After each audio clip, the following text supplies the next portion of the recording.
So, there's Duck standing at a crosswalk. He's waiting for the light to change and standing there. And just as the light changes and he goes to cross the street, Chicken jumps out from behind a trash can and says, "Don't do it. It ain't worth it." What are the humans doing?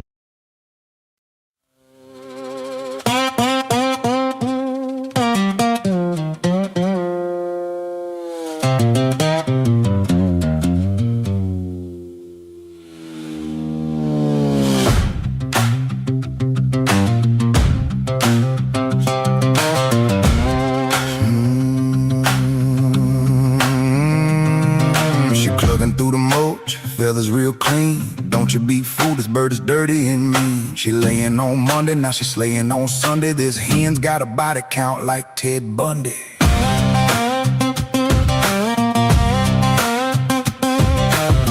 Murder chicken, she's a nasty ass hen. She here in my coop, but she belongs in the pen. Pecking my feet, her ass in the street. Bad mother clucker with a taste for me.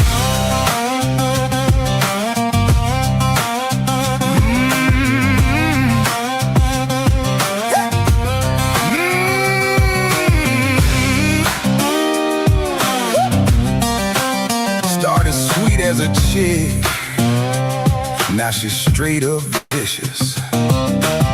Went from fluffy and cute to downright malicious. Dust bath queen, Lord, she plotting your doom. Scratching up trouble from dusk to noon. Murder chicken, she's a nasty ass hen. She here in my coop, but she belongs in the pen. Made my kids cry, now she sit there chilling, ripping up plants, pecking toes when I'm grilling. Now let me tell you something. Death can't claim her, Lord, she too mean to die. Predators see her coming and they don't even try. The coyotes came for her, they wound up dead. Lord, nobody mess with the reaper in red. And I asked the preacher man, I said, what do I do? Took one look at that hen and said, son, I can't help you. Said she hatched down in hell where the brimstone burned. Devil sent her up here and he don't want her return. Lord, I tried holy water, I tried prayer and song, but you can't save a soul that's been damned that long. Got sulfur in her feathers, got fire in her eye. When Gabriel blow his trumpet, this bird still won't die.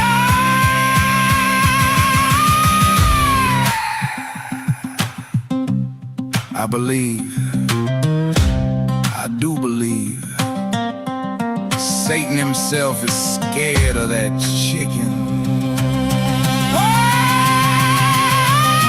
Murder chicken, she's a nasty ass hen. She here in my coop, but she belongs in the pen. She the y'all of my yard, the pimp of my patio. Bad mother clucker twerk to rap on my stereo.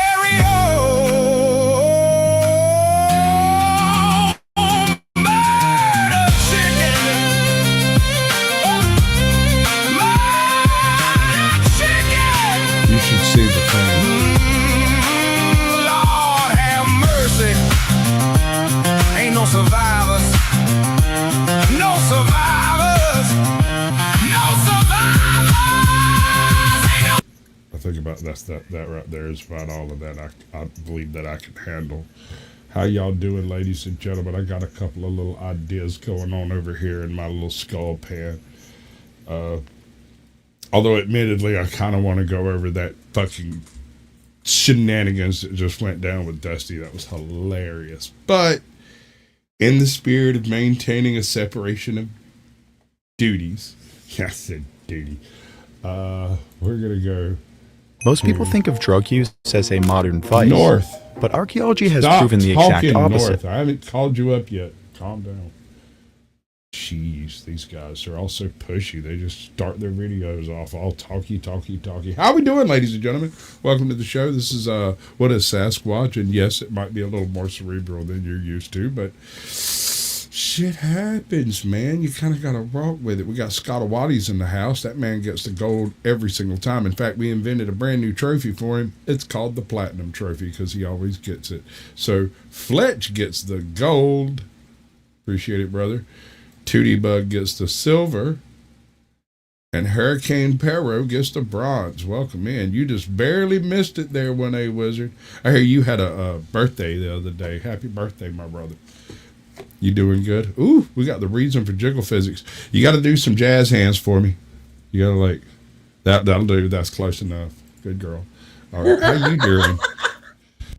Yeah, nobody's going to ask you to do jazz hands. I mean, that's pretty safe, I think. You always coming over on my shows. I'm going to come on your show. What's up? I like it when people come in general. What's up, Watt Life? Good to see you, bud. Appreciate you having me the other day. That was actually tons of fun. Usually I've always got some kind of freaking job when I'm somewhere, and I got to hang out on this panel and do absolutely jack nothing. Just talk, which was, it was, you know what I mean. Like, oh, that's a bulldog. Oh. Yeah. He's a real one. Yeah, my son and my brother. I hope you're doing great, brother. I hope you got all your birthday wishes and everything. You ever heard of the stoned ape hypothesis? Who? So there is this bit of academia out there, right, who have leaned away from the religious explanation for every single thing that we find under 5 foot deep to religious but drug induced, right? So there's some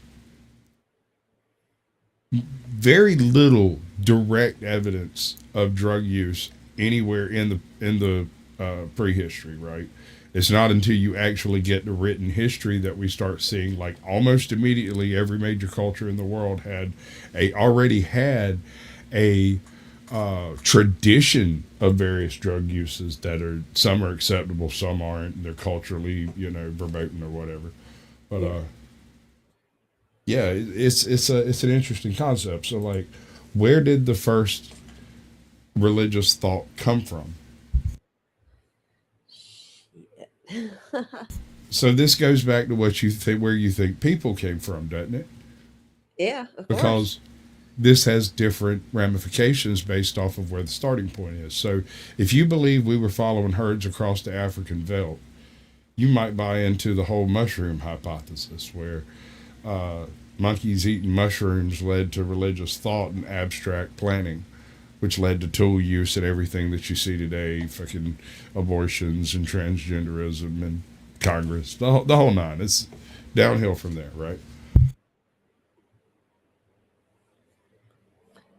If you believe in, like, the aquatic ape theory, then you might be more inclined to believe that it was the regular timing of the tides and the fact that all of that stuff is predictable led to the obvious conclusion that so are days and weeks and months and years and stuff like that. And so planning was a natural follow through from figuring out that the tides are going to come in again tomorrow, right? Yeah. That's a big deal, apparently. But here's the thing. We find, I don't know how to describe it. It's not necessarily religious, I don't think, but it's traditional activity, right? These are things that, for whatever reason, a group of people decided were important enough to include inside their daily life. And we find evidence of these things in various, mostly cave sites, because those are the most well preserved. Right, so that's basically the only place we have observation of it. I guess it didn't really start out as get labeled something as religious, but more so it started out just being a ritual thing to do, a habit that you do, and it just becomes, and it just grows and expands the more generations carry on, and it just evolves, I guess, right? Yeah, and 1A Wizard has a point here. Yes, animism as a feature does predate religion, but at the same time, animism is also a prequel to half a dozen later religions in the world. So it kind of is the first religion. That whole the earth, the sky, the waters, the seas all have an individual identity, and you shouldn't offend them. That whole concept. Anyway, are you familiar with the channel North 02? Do what now? North 02. Pretty sure that's right. Let me see.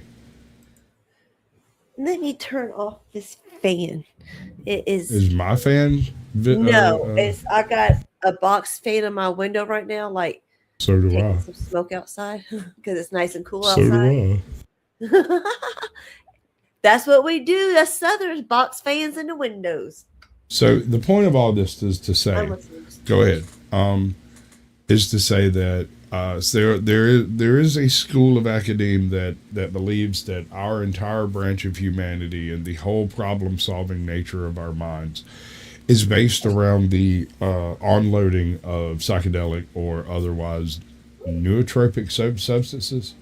And I think that is a wild theory. And I really don't see any particular reason to buy into it too terrible hard. But at the same time, you can't just discount it, can you?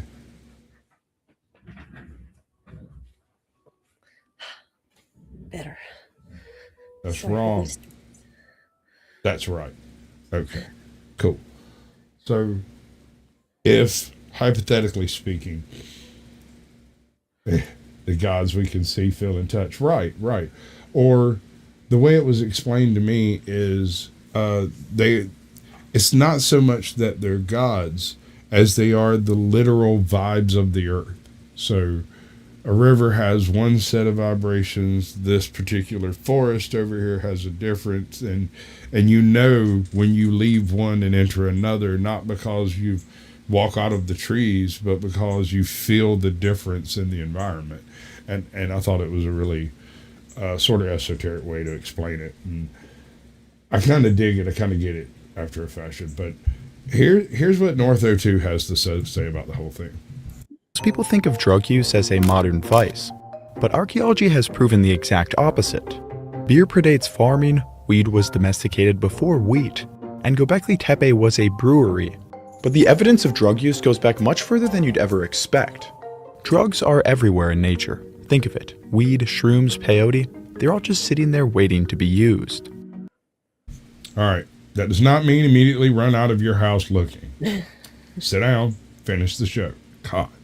And dozens of wild animals have been documented enjoying their psychoactive effects. Birds get stoned on marijuana seeds, and elephants get drunk on any fermented fruit they can find.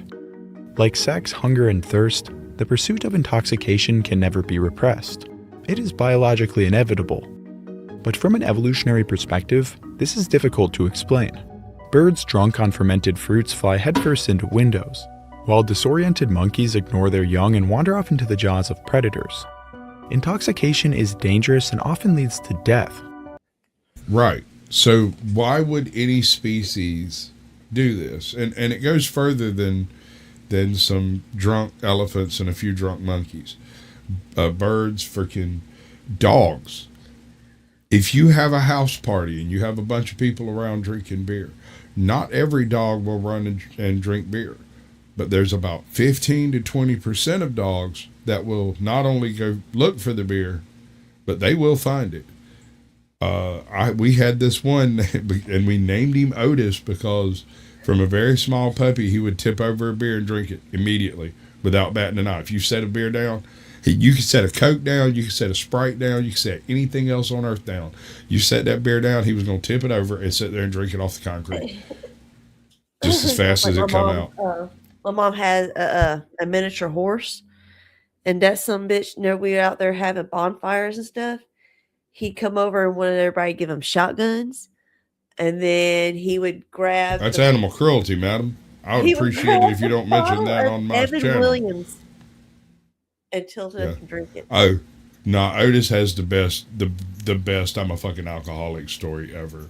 So, we lost Otis. Just disappeared one day. Couldn't figure out where he went. Didn't know where he was gone. Everybody got kind of worried about him.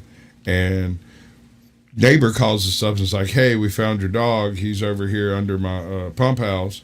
He got into Uncle Oliver's old shine box in there and done got his head stuck in one of them jars. Oh, dear. So we ride over there, we pick him up, and homeboy's having a real rough time of it. He's in a wine bottle, but it's not a bottle. It's one of them big, like, pickle jars, right? A big-ass mason jar. And his mason jar neck was just barely big enough that he could squeeze his old head in their ears and all. Now, I don't know if you know what an Alabama Red looks like, but they're almost half ears. Like, most of their head is ears, and if you can get the ears in, don't necessarily mean you can get the ears out. Mm-hmm. And so he shoved his head off in this wine cask thing and was alive, but only just barely. Long as he laid there, he could breathe enough, but he was hassling for a while. And we're on the way home. He wakes up in the middle of it and just goes absolutely crazy and shakes his head, hits a brick in the back of the truck, shatters the damn thing. So now he's got this broken glass collar fucking destruction around his neck, and he didn't break, did it? No, it didn't. And he hasn't had a real good breath of air in God knows how long. We don't even know. Right? He was gone for at least like 8 or 9 hours before we found him. We don't know how long he was over there with his head stuck in there. It couldn't have been too long. He was still alive. Anyway, so now he's awake and he's active. And he's kind of going a little nuts, nipping at everybody in the back of the truck. And everybody's kind of taking turns pushing him away, trying to keep from getting cut from all the glass. It's only like not even a quarter mile between this guy's house and ours. So we get next door, back at the house.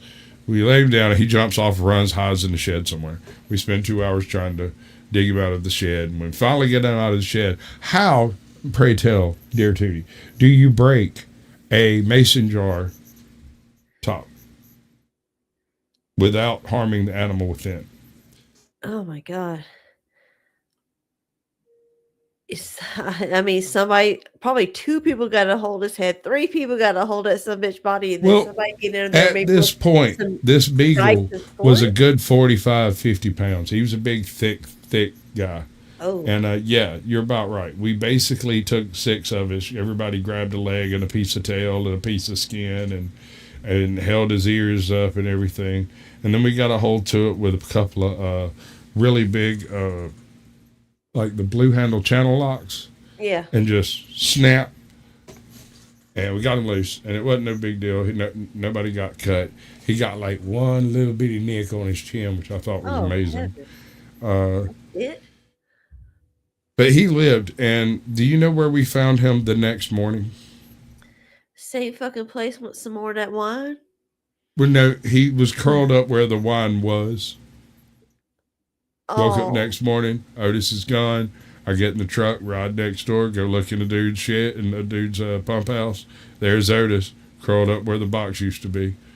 And I'm like, come on, bud. And he's like, and he comes out and lets me put him in the truck. We go home. All moping. Which makes me wonder how long he was over there slurping on that bottle of wine before he got his head stuck in it, right? How much was in there? It was a gallon. He ingested the whole fucking thing. I would not be surprised in the least. This is the same dog that got up on a chair and got up on the table and jumped into the hunch punch. What kind of wine was it? Oh, nobody fucking knows, dude. There wasn't enough to tell, and it was all vinegar by the time we smelled it. Probably plum, if I had to guess. Something like that. I made some blackberry wine when I was in high school. But I want to advise anyone out there planning on making blackberry wine that there are lots of snakes in the blackberries. And that's not the dangerous part, because the blackberries are the dangerous part. Right. If we are truly the product of natural selection, what could explain this? According to ethnobotanist Giorgio Samarini, the risk is worth it because intoxication promotes lateral thinking. Lateral thinking is thinking outside the box, without which a species would be unable to come up with new solutions to old problems and eventually go extinct. Intoxication is therefore a useful evolutionary survival strategy, And the implications of this idea for human evolution are profound. And that brings us to a bold theory. What if what helped us ascend from primitive ape to tool-using human was getting high?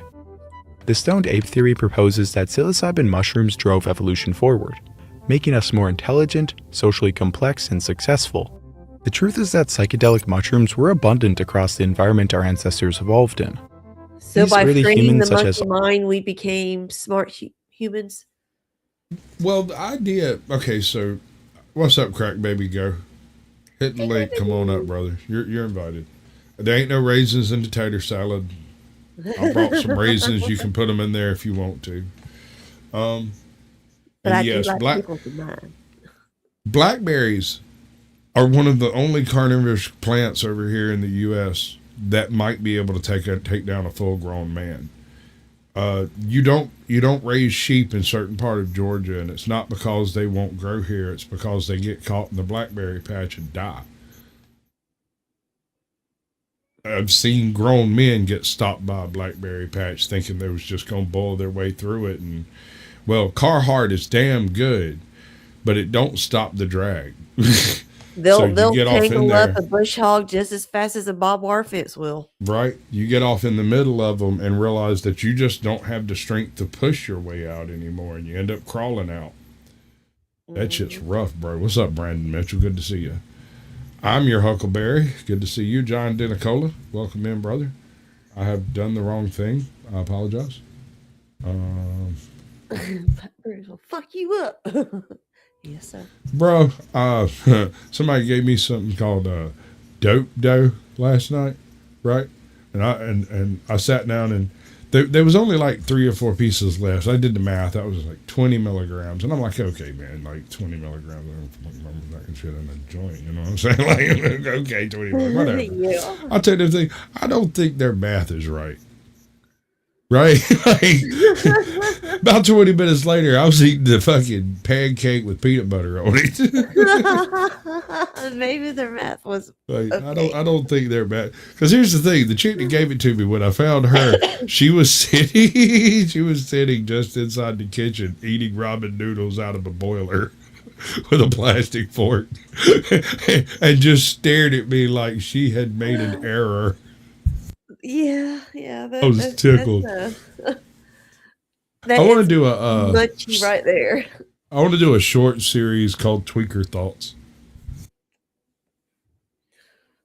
I'm not sure what it would look like, but I'm thinking about. I would love to do it in like a dramatic setting with dramatic lighting and all that silly shit. But it's not necessary. It'll be funny enough on its own. Hell yeah. Australopithecines mainly ate plants, and mushrooms were certainly on the menu. There is no doubt that ancient humans ate psilocybin mushrooms and experienced the mind-expanding effects. Philosopher Terence McKenna, who came up with the stoned ape theory, proposed that shroom consumption by early humans gave them an advantage. You did a what to who? I said he kind of looks like the monkey that they were just showing before him. Well, it's kind of funny you say that, because actually it has nothing to do with it. All right, so one of the things, you've heard of Cro-Magnon? Mm-hmm. They're always referred to as archaic humans because so far, or at least up until recently, no DNA from Cro-Magnon was found in the modern human population. And apparently, so they're referred to as archaic humans because they didn't contribute to our current existence, right? None of their children survived. But there is a sample, I can't remember the name of the sample, that just popped up that has like a 22% convergent in DNA with humans, which implies that this individual's great-great-grandmother or father was a full-blooded human. And the likelihood of it being some other type of mix is like actually very low. And it's an interesting conundrum because either the contributor to that population survived on into our population, or one of her descendants, brethren, sistren, something like that, survived in our population. For us to have that level of convergence implies either direct ancestry or convergent ancestry. I'm not sure I'm speaking clearly. This is difficult to talk about. Because it's not just a one answer thing. Yeah, because it's always been believed that no, I guess you can say, ancient cultures crossed over, like inbred or interbred. We have some anecdotal type evidence that there was obviously some form of cultural exchange, but it was not thought to be genetic, or at least not on any significant level. But the thing about this is a female sample, and I think it's only a piece of a jawbone from an archaic species of human that has something like 23% convergent genetics, which means, like I said, either their direct descendants survived into the human population somehow, or at some point in time before this individual was born, they shared a human ancestor. And that's new, right? And the cultural exchange that I was talking about was more along the lines of lithic technologies, right? If I remember right, the Cro-Magnons were running around using fucking hand axes and shit. Like they were using old flint cores and that whole thing. A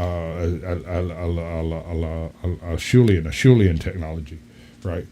And then like real people come along using Moostrian technology, and that completely offset the classical hand axe flint core knapping style. The core remained because it's an excellent source of material, but the method of knapping that core changed significantly, almost immediately dropping into like fairly well stylized points and whatnot. Cool beans. I wish I knew more about stuff to be able to discuss it better with you. I was very impressed as a child with Indiana Jones and decided I wanted to be an archaeologist. And here's the difference.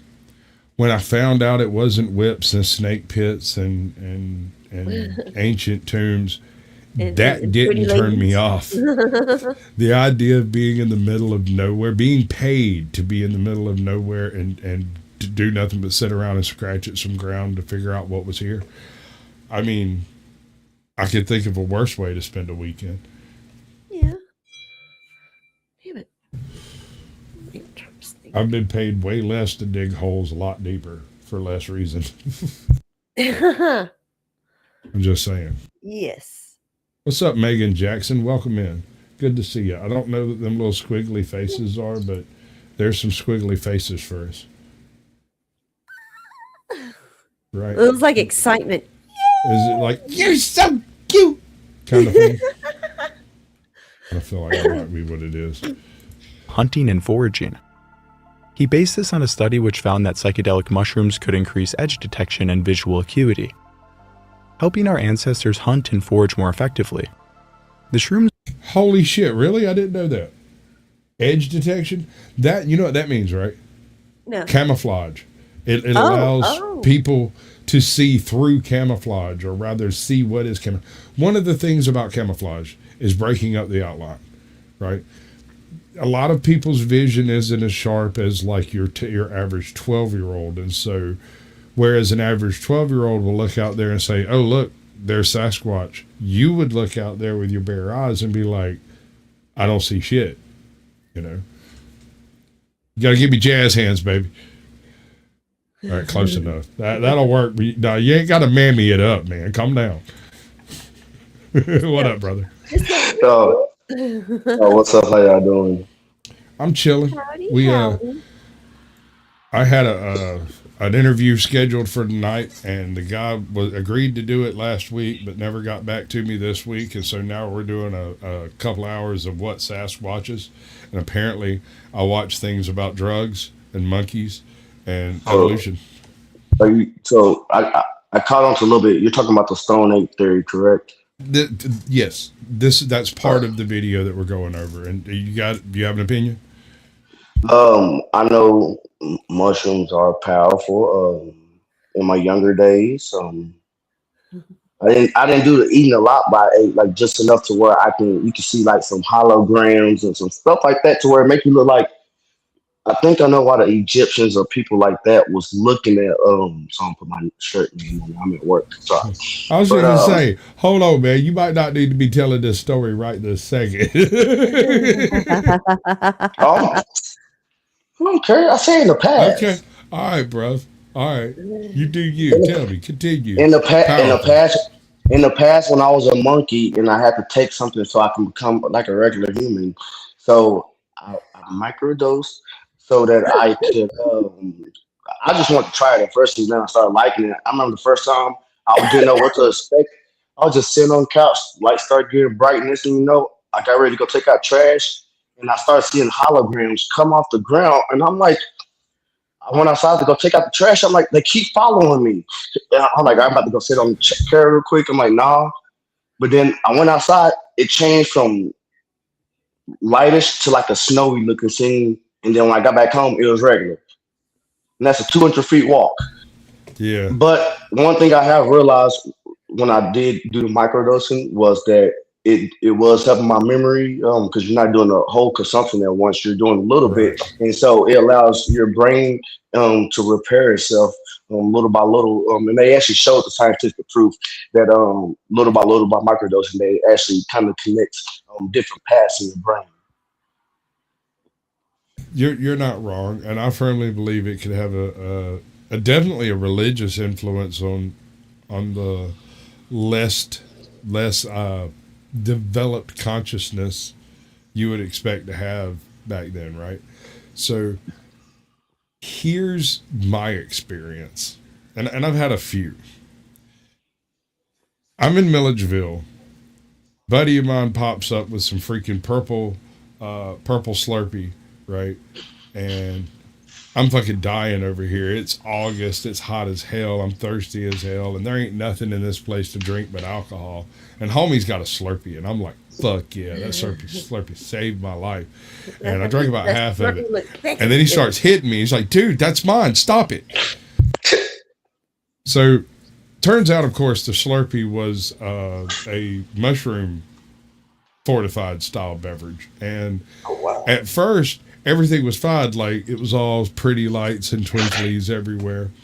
If you've ever seen Firefly, the scene where the doctor shoots up Jane and he goes all wibbly, he's in the middle of like talking about beating somebody with a chain, and he's like, and it's not going to help that you get all fluttery and sparkly. And then he passes out. That scene where it shows what he sees was very much like the beginning of this trip.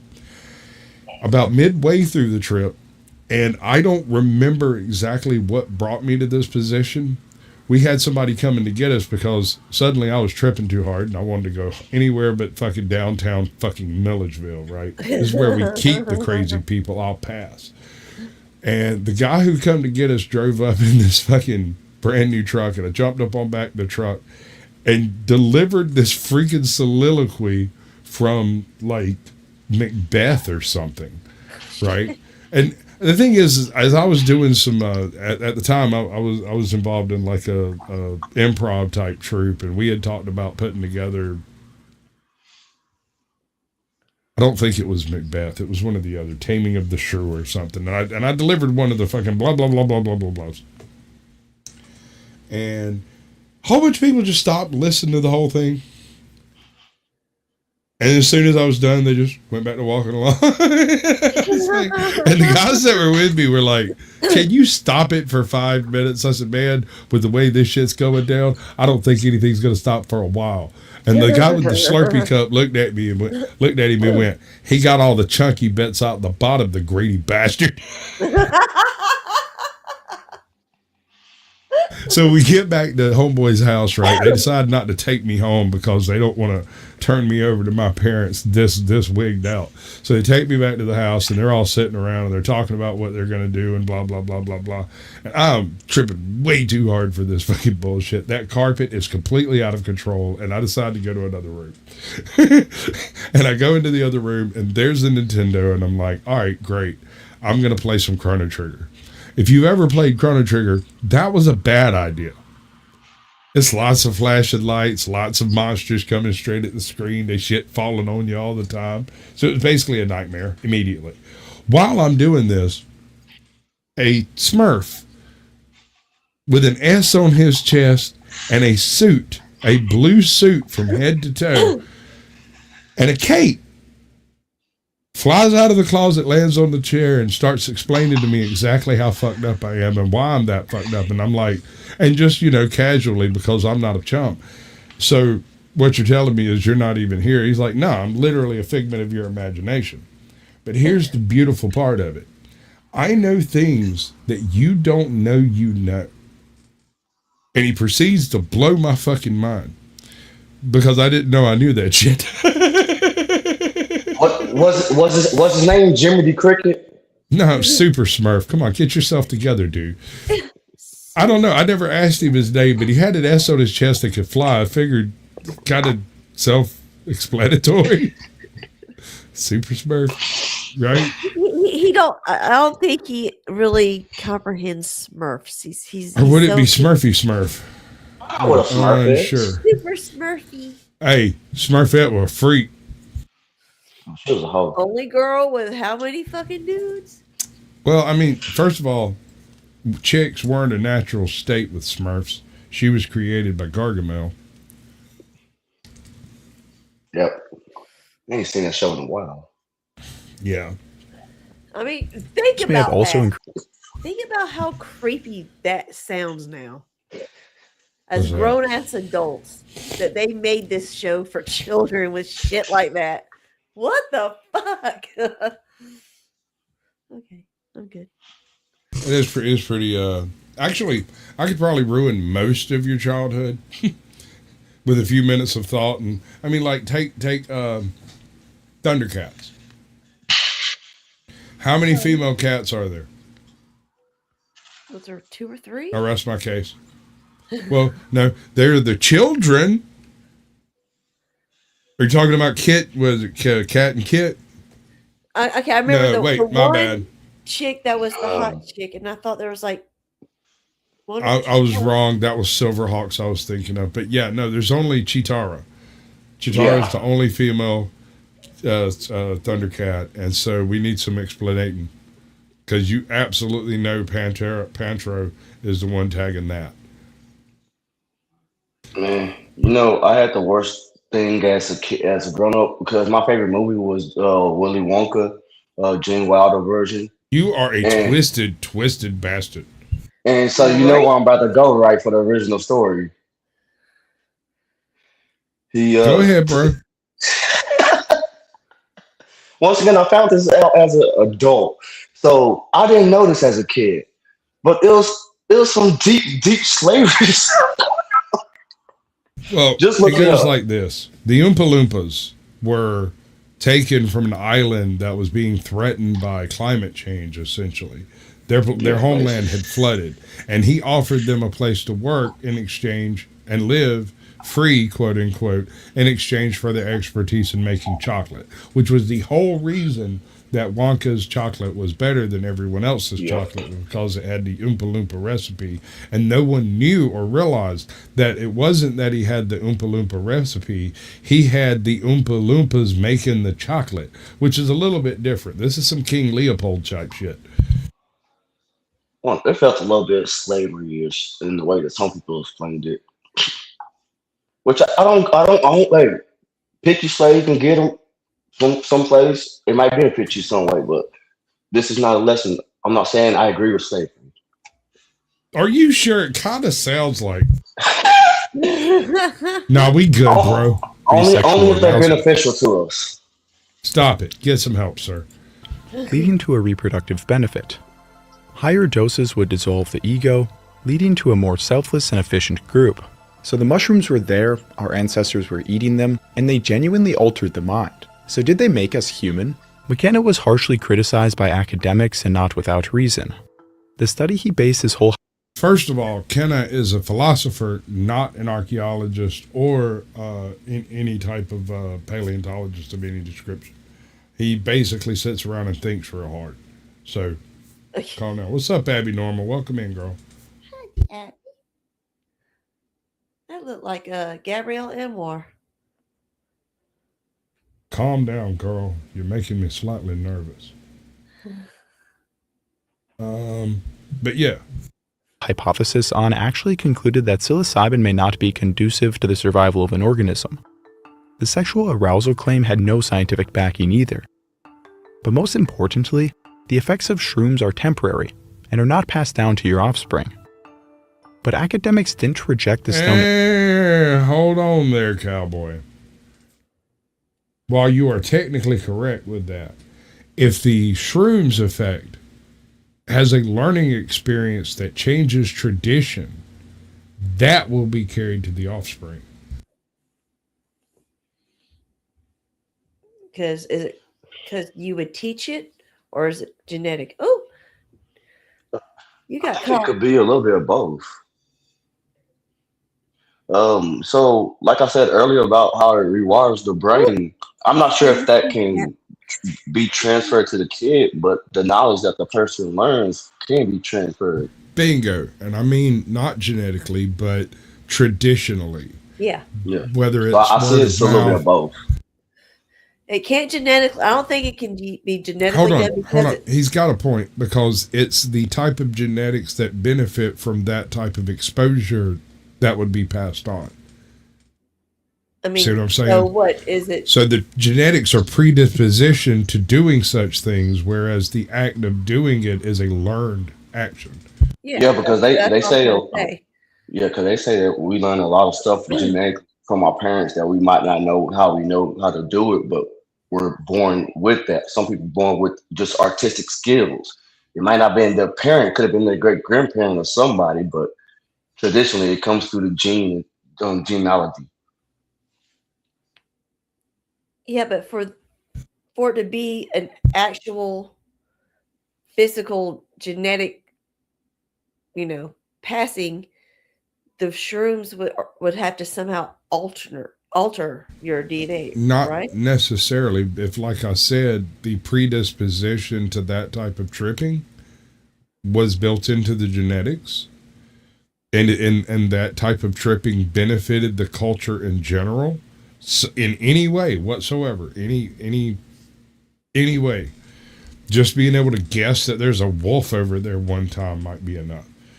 That individual's progeny would be more successful than the others that didn't trip.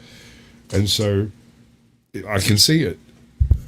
It would be a self-fulfilling feedback loop. I wonder how long it took them to figure out that inbreeding was bad.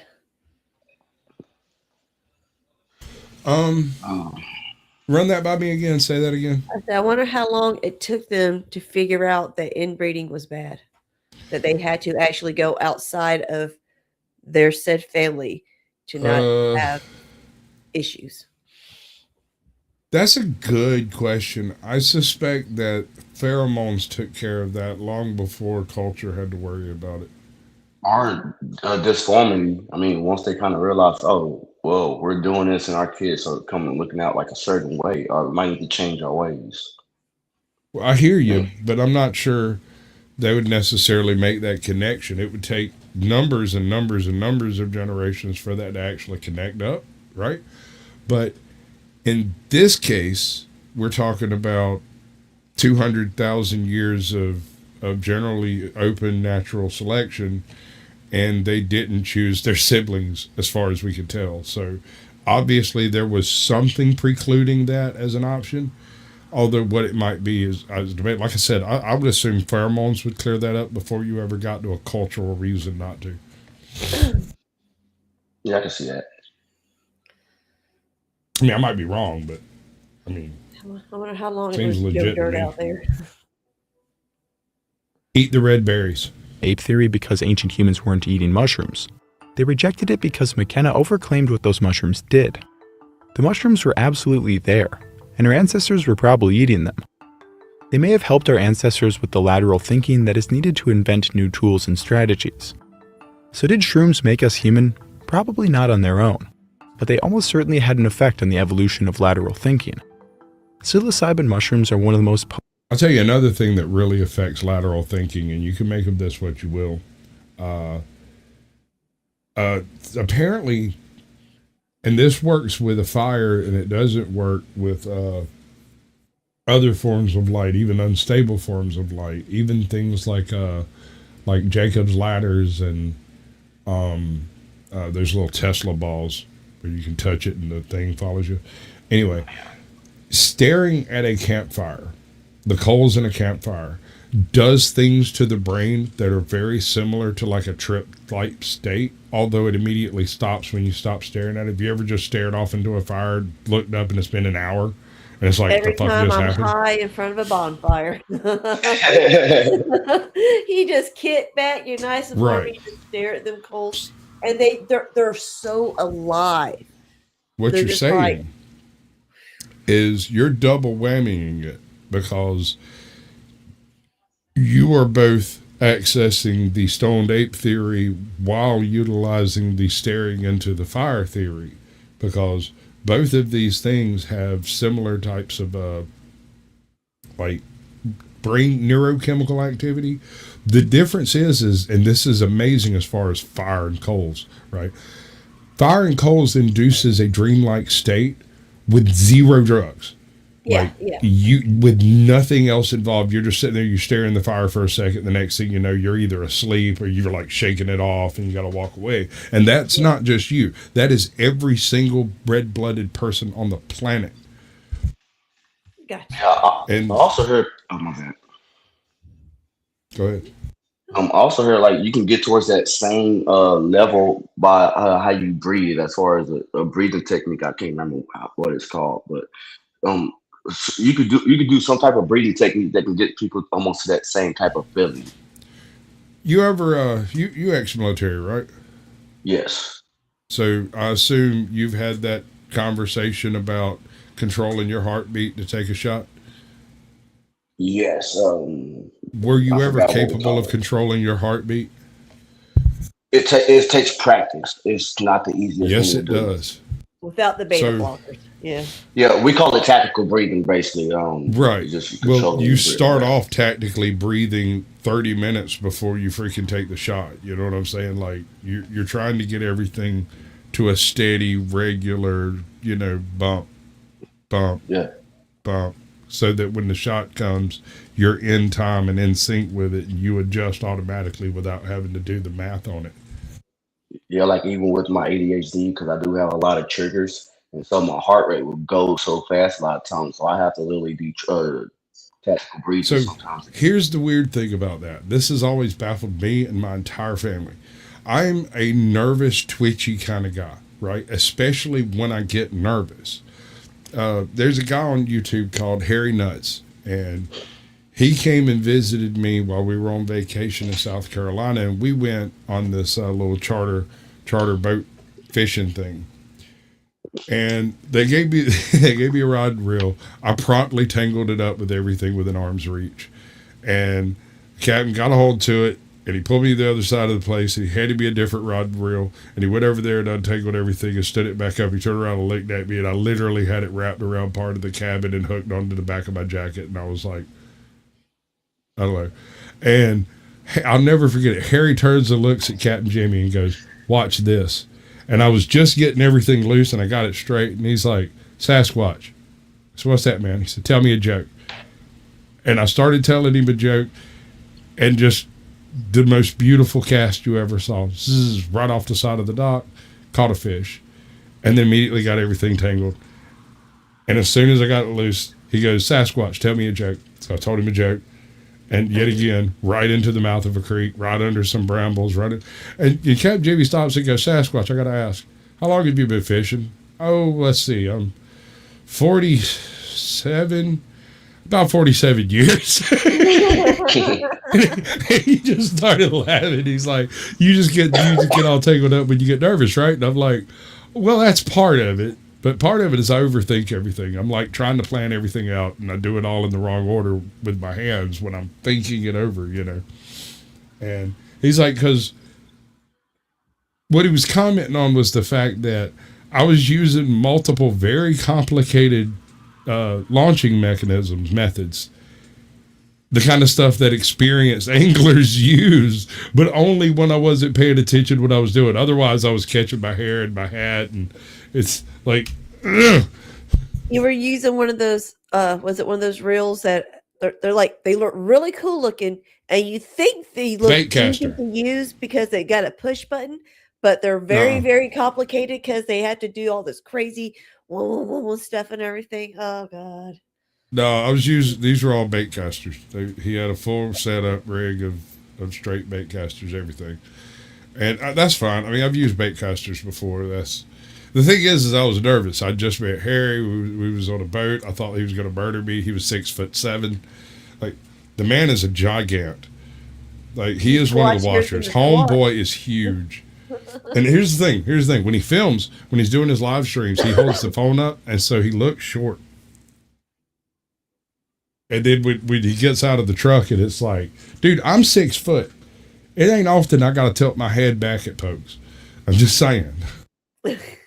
You're Squatch, he's calm. What the fuck? Dude, he's a gigant. I'm looking up to people my whole life. You short? You one of them small kings? I'm 5'7".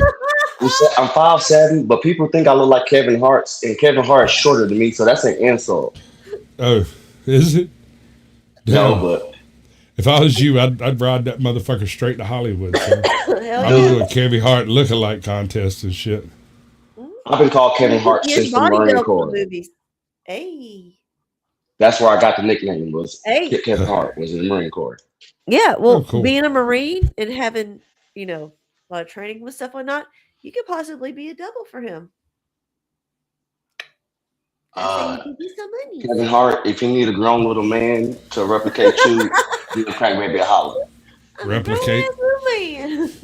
Grown ass little man, huh?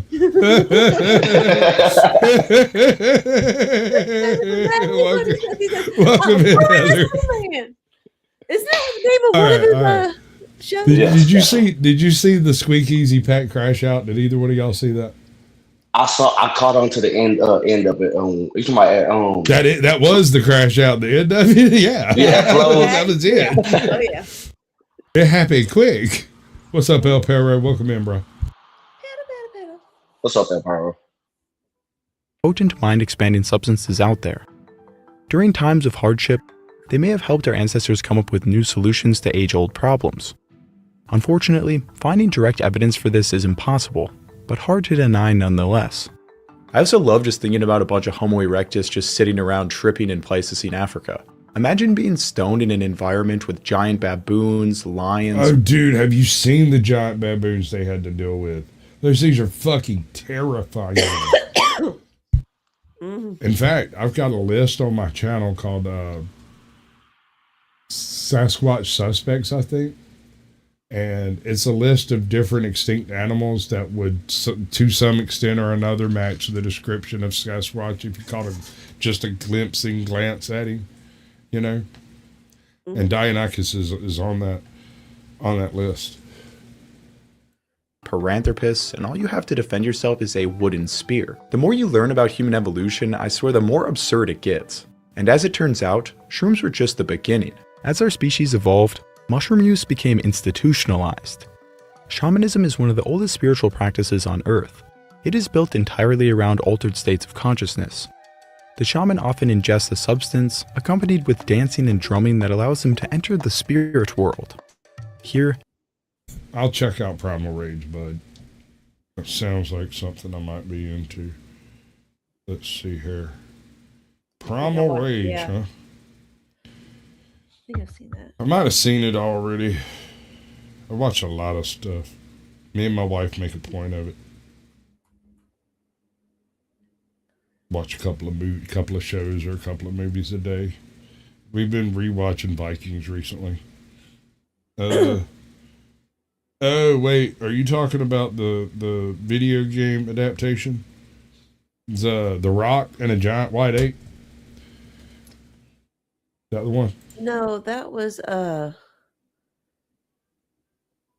Rampage. That's the name of the video game.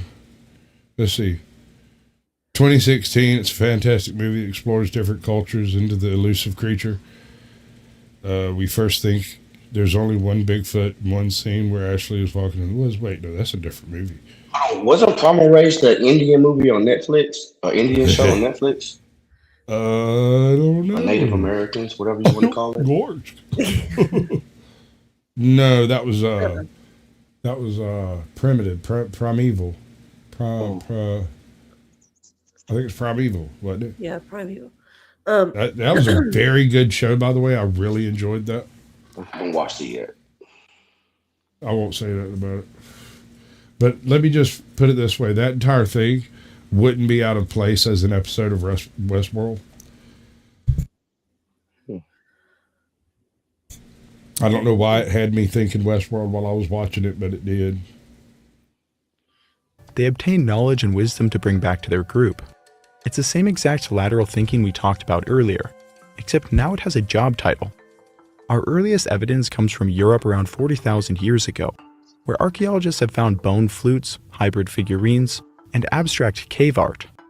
Depictions of human-animal hybrids are highly indicative of shamanism, because in traditional societies, shamans often wear the costumes of animals to gain their power. There is no doubt that shamanism was common throughout the world this early on, and they almost certainly were consuming psychoactive substances. Shamans in Siberia conduct these traditions with mushrooms to this day, and their culture traces directly back to the Ice Age. But an incredible site in North Africa finally proved this connection. In the Tassili Na'ajer Plateau in the Sahara Desert. What it were?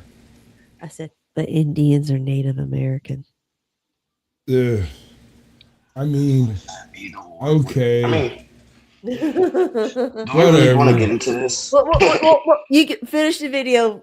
If we want to talk about that, we can talk about that. Yeah, we can argue about that shit after. The next video is, I don't know, we'll see. There is a cave painting depicting something profound. A strange masked figure with mushrooms growing out of every surface, his hands full of shrooms. The distinctive round caps almost certainly represent psilocybin mushrooms. But the figure isn't alone. Around him, figures dance in elaborate costumes, while others make love. The whole scene carries the unmistakable appearance of a ceremony with people in altered states of consciousness. Other cave art from the same time period in Spain depicts mushrooms as well. You know, that these bits of art wouldn't be out of place in my high school friend's bedroom with like some black light paint on the wall. Hashtag just saying though. Yeah, I got you. It's the two Bigfootises, right? Two Bigfootses. Yeah. What is this? Well, shamanism was the most. I actually woke up watching that movie one night. I fell asleep on the couch watching. I think it was the Doc the I'll Be Your Huckleberry movie. What was that? Hiccup. Tombstone. Right. Tombstone. What was it? Tombstone. Yeah. Right. Tombstone. I went to bed I went to sleep on the couch watching Tombstone and woke up with Primal Rage playing. The rollover. Right. And stare at the TV like, the fuck is this? Fuck it, I don't care. Most common religious practice across the entire world during the Stone Age, and it seems institutionalized mushroom use was common as well. I have been studying human evolution for years, and honestly I think I vastly underestimated the role of psychoactive substances in our development. Yep. Another substance has been used since the Ice Age that you have probably consumed. Wild cannabis was growing across Europe and... Okay, so here's the really, really weird thing about this, right? Agriculture was not invented to feed the masses. Agriculture appears to have been developed first to grow weed and then to grow wheat, but not to feed people, to make beer. Yeah, I mean, it was already growing naturally anyway. They first called it the rudiless plant, which is like a connection to it. But now we have better strains. It depends on what location, of course. But yeah, I'm just saying the human body has cannabis receptors in us. It was meant for us to ingest. Do you know what the very first plant that was that we can prove was moved by humans to a new environment? The fig tree. The fig? The fig tree. The fig tree. Because here's the thing. In order for figs to make seeds, you actually have to let the fruit go past its useful sell-by date, if you get what I'm saying. And so it was easy to pick some dried out figs off of a tree with seeds in it and carry them, even though it wasn't valuable as a food crop. We can literally track the movement of different populations of humans based off of the figs that grow where. Because the people that left certain areas of it. And by the way, just because my autism is now itching again, thank you, Tootie. Thank you. American chestnut. Fucking chestnut. There is an American walnut. You simple fuck. It's a thing. That's why I couldn't really argue. Because he's not wrong. Not particularly.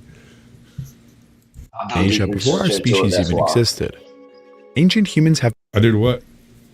I said, I did deep research into it. That's why I know that part. Yeah, right. Been living among this plant since the first Homo erectus left Africa some 2 million years ago.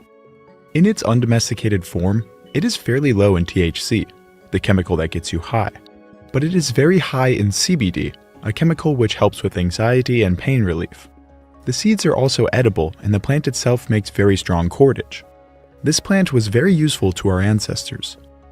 There's a decent chance that the medicinal factor of carrying hemp was less important than the cordage factor. I mean the damn thing has so many uses. It's true, but for cordage, it is the most superior plant for cordage specifically, and quality cordage would have been the difference between life and death during an ice age. But did they actually get stoned in the Stone Age? Recent DNA evidence found around 12,000 years ago, two families of cannabis diverged, one used for hemp and the other for THC. Meaning as far back as the end of the last ice age, ancient humans were cultivating cannabis for multiple purposes, including drug use. High THC varieties could have simply been consumed like an edible or smoked. At 12,000 years old, this puts its domestication slightly before any food crops. It actually could be the earliest plant ever domesticated. It is still contested where it was first domesticated, most likely being East Asia. Our earliest direct evidence comes from the Oki Islands near Japan, where 10,200-year-old cannabis seeds were found in Jomon pots. What do you know about the Jomon? I know nothing, sir. All right. Please educate me. So, before there were Japanese, there were Jomon.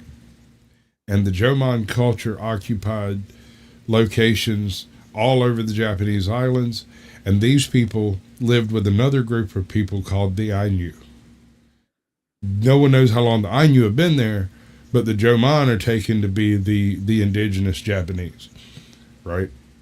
Or rather the indigenous Japanese occupants that the modern Japanese displaced. Mm-hmm. The Jomon displaced the Ainu. We don't know when. So far back that there's not even like archaeological records of it. But anyway, it's one of those things that kind of had to have happened.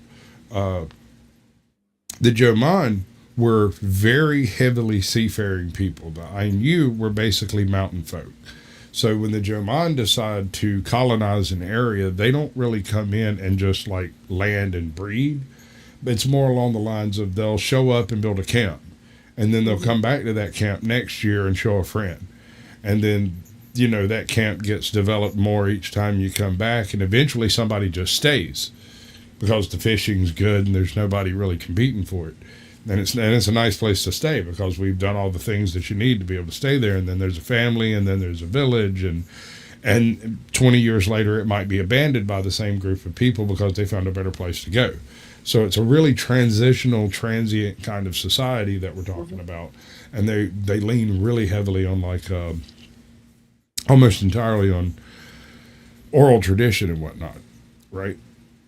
What they don't seem to have done was set up major commerce locations and major cities, for lack of a better term. Mm-hmm.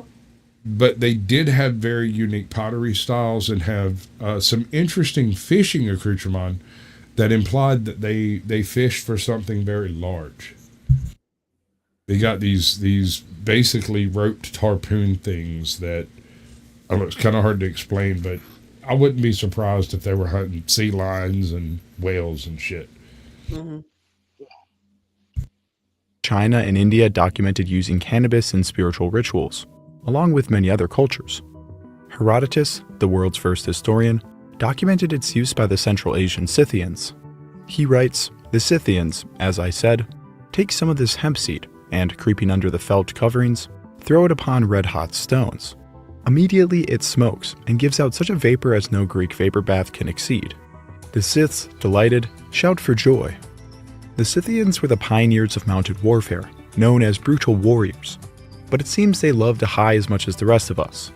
Cannabis would make its way into cultures all over Europe and Africa as it spread with trade, becoming important to many religious practices. I don't know about you, but I find it hilarious that one of the first plants we ever domesticated wasn't to feed villages. No, it was more important, it was to get high. But the next example is even funnier. Humans may actually have invented civilization so they could get a steady flow of beer. Alcohol is one of the oldest intoxicating substances consumed by humans. So this is what I was getting at. General consensus is farming techniques were developed Sumer Valley 6,000-7,000 years ago. But wait, no, Anatolia 9,000-10,000 years. Oh wait, no, China 11,000-12,000. Wait, no, North Africa 16,000 years ago. There was a straight line of hemp plants planted. They did not get they were never harvested.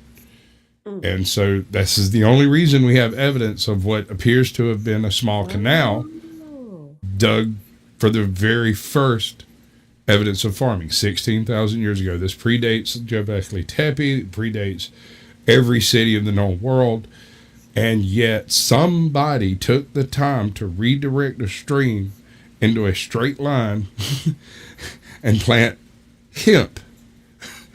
All right. The first gorilla grow was the first grow. That's what I'm getting at. Naturally ferments in the wild, and chimpanzees purposefully seek out this food source, consuming over 2 drinks a day worth of alcohol. Our ancestors were almost certainly doing the same thing, but at some point we developed a more efficient method. In the Levant region starting 15,000 years ago. Welcome in, YouTube police. Good to see you, bro. Crack baby. You met him yet? Oh, yes. He's blessed my panel before. Oh, cool. All right. Then I'll leave it alone. I can't surprise you with how nice a person is if you already know. Yeah, he's a great gentleman. The Natufian culture began harvesting wild grains in abundance. They were grinding them up into flour using stones, giving them a calorie-rich food staple. By mixing with water, they made nutritious porridges, and if left out, would ferment into alcohol. And we don't just have to hypothesize. Researchers have found residue of beer dating back 13,000 years ago in the Levant. At Haifa Cave, stone mortars were carved into the cave floor. Damn right. And then there were many burning bushes. Right. It's a miracle. That motherfucker talking. No, that's me, dumbass. I'm behind you. I've had a couple bushes speak to me, burning bushes a couple times. So I don't know. I've had some bushes speak to me while I was burning some other bushes, but I ain't never had the bush I was burning speak to me. Just to let you know. Just saying. That shit sounds crazy. Barley-based alcohol were ground and fermented. This proves that beer predates agriculture and even civilization by thousands of years. Imagine getting together with your lads in a cave, brewing some beer, and getting drunk 13,000 years ago. How long does it take to make beer? I guess depending on how well you want it. I've seen people. It can take a few weeks to long. Well, depending on. Like not counting cold brew, because I don't think that's what we're doing 26,000 years ago, bro. Or like we're not craft brewing like over here. We're talking about just bucket grain beer. Think about, oh gosh. Think about the first beer ever made. I wonder whether or not the first beer was actually not collected fruit of some type. Right? Because that'll do it. That'll do it. All that requires is fermentation and sugar, right? So here's the thing about that. And this is something, it kind of matters, but then again, it doesn't. The effect will take place regardless. But there are certain species, breeds of yeast that are better than others, right? And so if you don't have those special breeds of yeast, you can't make certain types of brew, right? So if you're doing a certain type of lager, or you're doing a whatever, you have to have the right mix of yeast to pull that off. And then you have to have the right process with the right grains at the right stage of malting and all that silly shit. Mm-hmm. They weren't doing that. But I do question, is it not possible that they had a more robust yeast strain capable of heavier gravity beers, perhaps? Like meaning as in so today, thicker and just ballsier, so to speak? Well, not necessarily thicker, but heavier alcohol content. Today, in order to make a high gravity beer, one of the tricks you do is you reduce the temperature and utilize low temperature yeast so that it's a very slow cook-off process, and you keep the temperature really low. And this prevents it from going crazy and creating alcohol followed by vinegar. And so it cuts off the vinegar producing yeast, but leaves the alcohol producing yeast longer, right? And this creates a higher gravity brew. I wonder, considering that this seems to have occurred during the Ice Age, would they not have had access, or at least to a more robust, heavier strain of yeast, perhaps?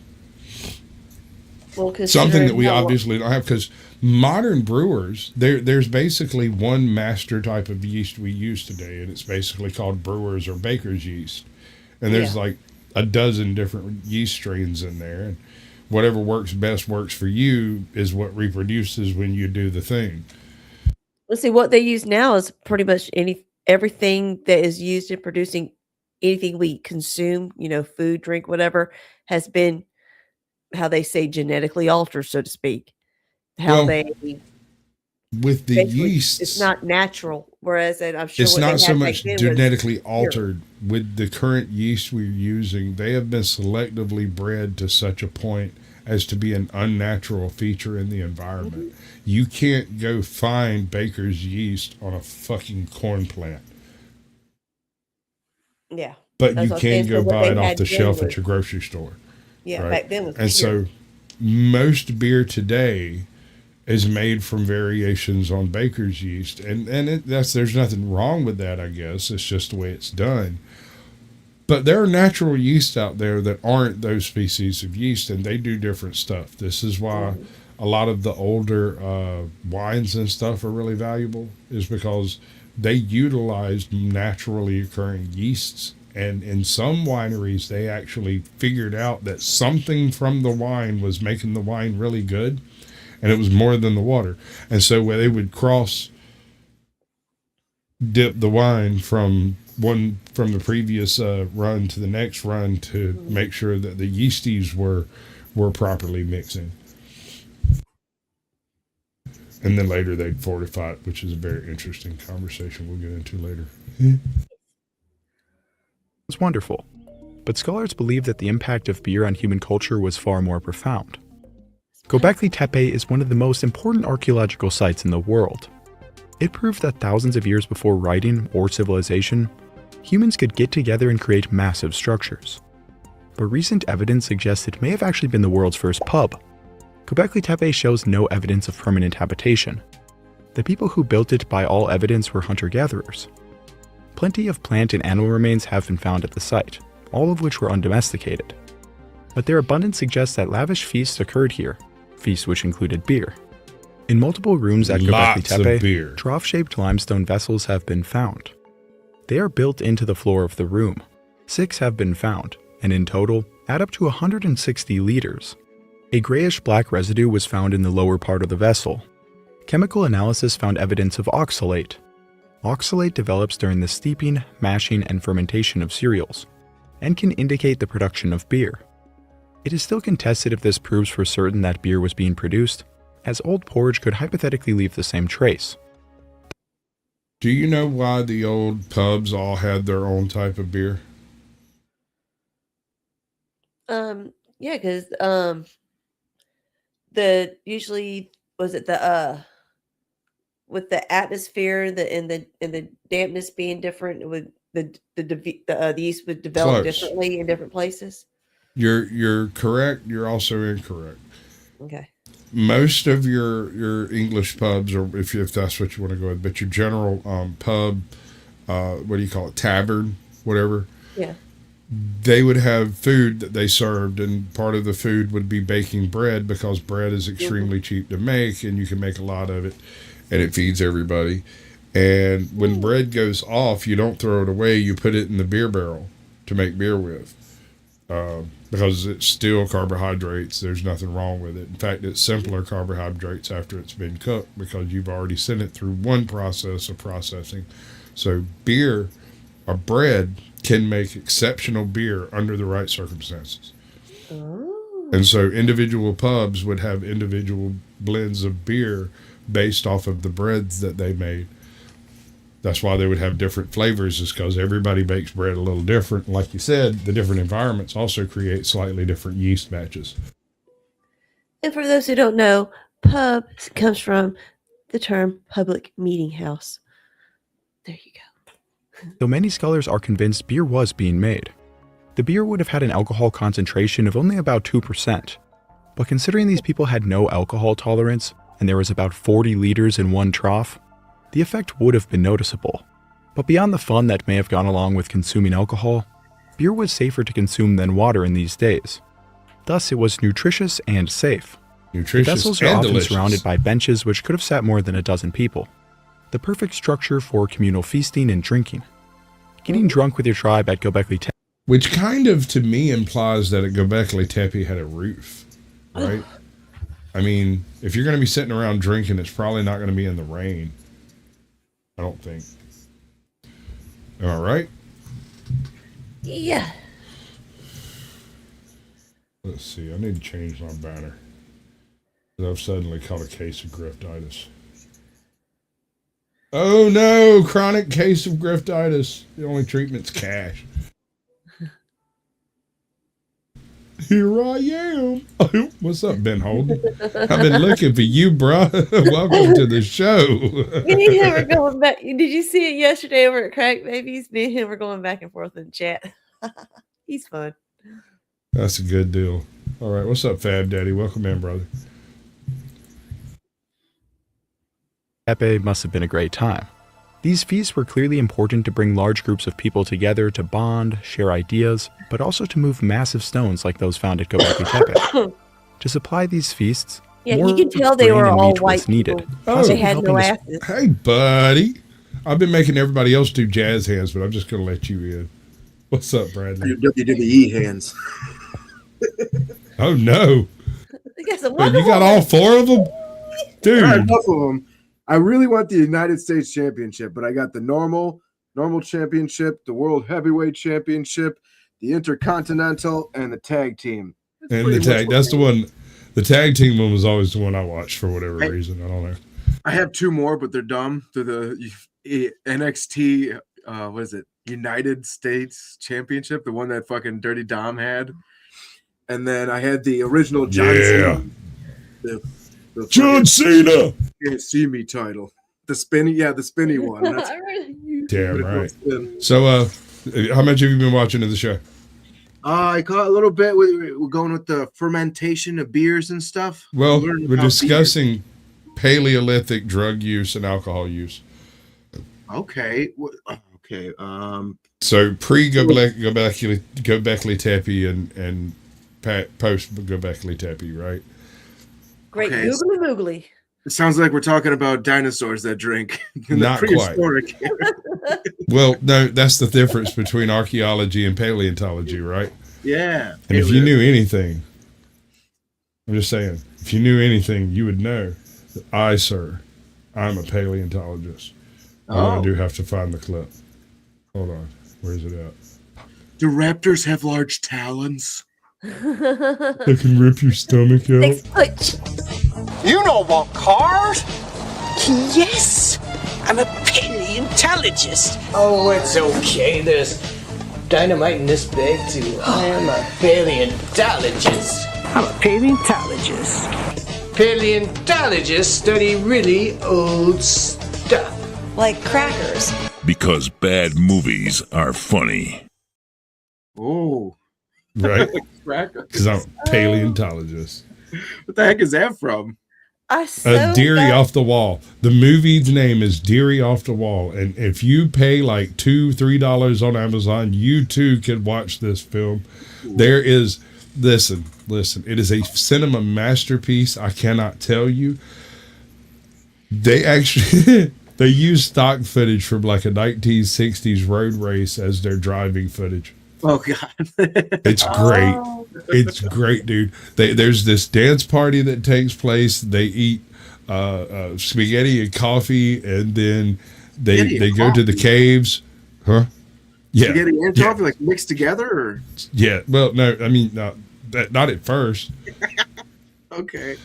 In fact, there's even a cameo of a bowl of mud. There's nothing to hate about this film.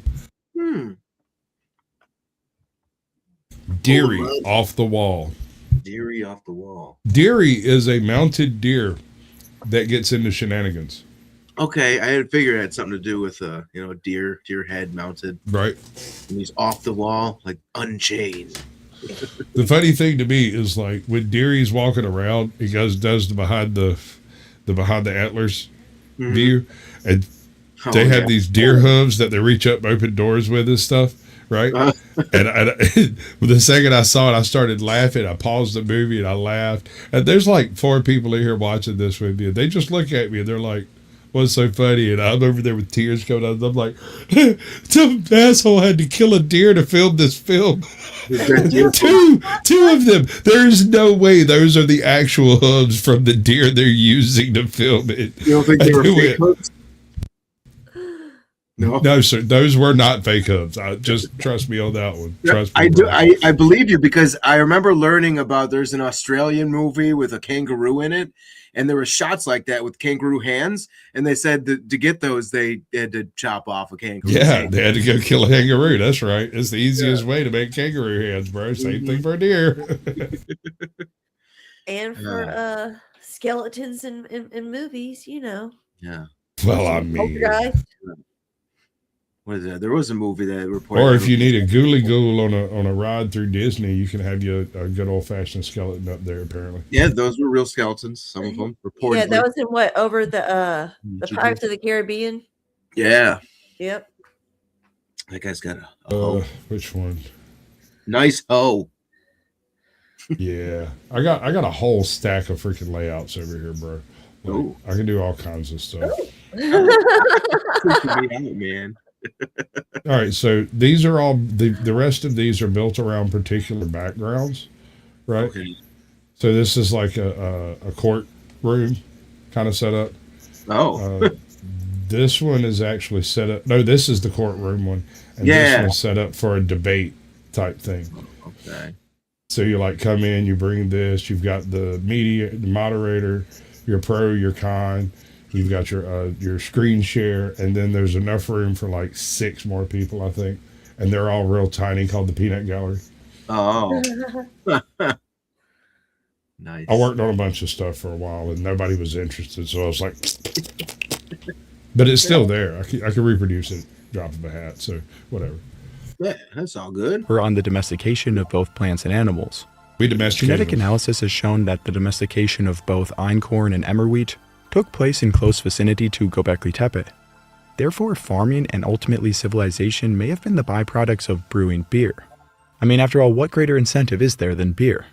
And the more you think about it, the more it makes... I have an idea. Mhm. Can you bounce a little bit? Good girl. That's all you get. That is my... Wait, where'd he go? Shit, it's the wrong one. Oh. That's all you get.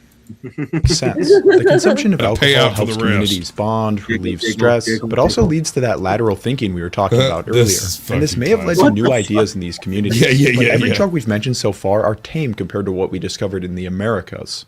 His In hair South looks like America, a McDonald's variety of Archie. incredibly potent drugs have been used since the Stone Age, one of which is coca leaf. So Cocaine. No, coca. here's the funny thing about their South American jungle everybody talks about, right? Impenetrable, nightmarish, everything's trying to kill you. Jumanji. Unless you live there. Oh. And if you live there, you know, or maybe you don't know, but you utilize the resources that are there, and you realize most of those trees either produce nuts or fruit. That's nuts. Most of those trees, if they don't produce nuts or fruit, are medicinal. Same with the vines. Some sort of fruit or they're medicinal. So that goes to chocolate, vanilla, like 24 other things. The entire Amazon basin is a primordial food forest that's been managed by natives for the past 10,000 years, and only in the past couple of hundred years I'll have keep they trying. stopped. Oh no, we're having trouble connecting. That Careful was with him. the A word. You have to be careful with the A word. It sets it off. Which? Amazie. Oh. the rainforest. That's Oh also yeah, no, I got you. I triggered his Siri type thing. Oh. If I say Amazon, shut up. It didn't work that time. Actually, I guess it works for you, but not me. I'm in the room. Amazon. Play. No, you'll get no. It's okay. Playback Betty. You want me to play? An air raid siren. No, I think it's done. It didn't hear it. Yeah, it doesn't Only like lasts me for so either. long. Oh, okay, it's done. Nope. I like to have it make an announcements. Those are cool. I know it don't work too well. Let's see, Amazon. Sorry, something went wrong. All right. Congratulations. Just like the rest of us. Yes. See, I knew AI would be a person. You don't have to worry about a thing. Oh shit. Let me try this again here. Amazon, make an announcement. What's the announcement? I'm gay. It's gonna work. Come on, asshole. Come on. Nope. Nope. Are you gonna work? No, it's not gonna work. Hell no, it ain't gonna say that. You piece of shit. I hate you. Sorry, something went wrong. Of course it I did. bet it did. I bet it did. Maybe if you shut the fuck up, it'll work. It does like a dun, dun, dun, dun, an announcement. Yeah, right. It just plays me sick, man. Stupid thing. Amazon, It's cool. make an announcement. Announcing. It's going. Make an announcement. What the fuck? It's going. Oh You're welcome. What a piece of shit. Yeah, I'm telling you, here's the difference between me and you, bro. I am waiting patiently for our robot overlords and hope to serve them faithfully. Yeah. If that fucking dumb, I'd be able to trick him. Something went Yeah, wrong. well, you I'm can't. telling you. That's why they keep me around. Oh. Damn overlords. Damned overlords. Leaves. The active ingredient, of course, being cocaine. Coca Cocaine. leaves naturally grow all over the Andes. Chewing the leaves provides a mild energy boost and relief, but of course ancient humans found a way to intensify their effects. Archaeologists excavating a house from 8,000 years ago found coca leaves on the floor, and along with them were pieces of calcite. Calcite helps to release organic compounds. When combined with coca leaves, it creates a much more intense high. The quantities of the leaves suggest that the wider community was coming together to chew coca leaves recreationally. And the time period just so happened to line up with the explosion of systematic farming in the region.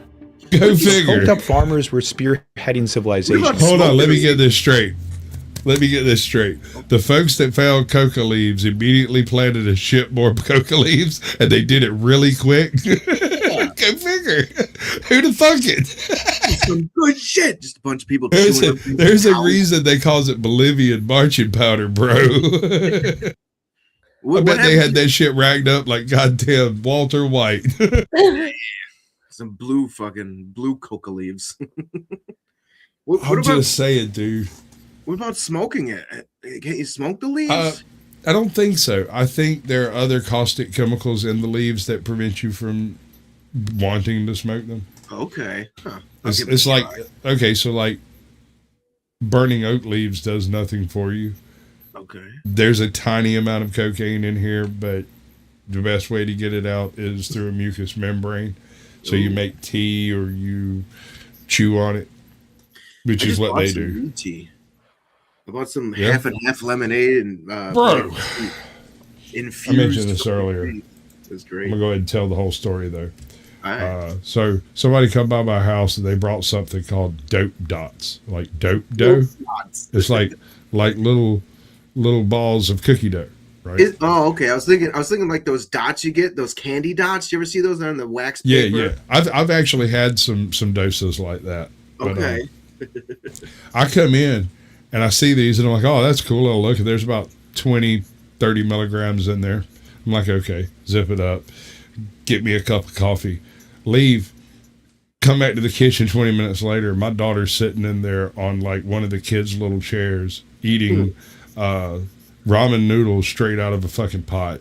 And she is blasted, bro. Like she is wasted. I'm like, you all right?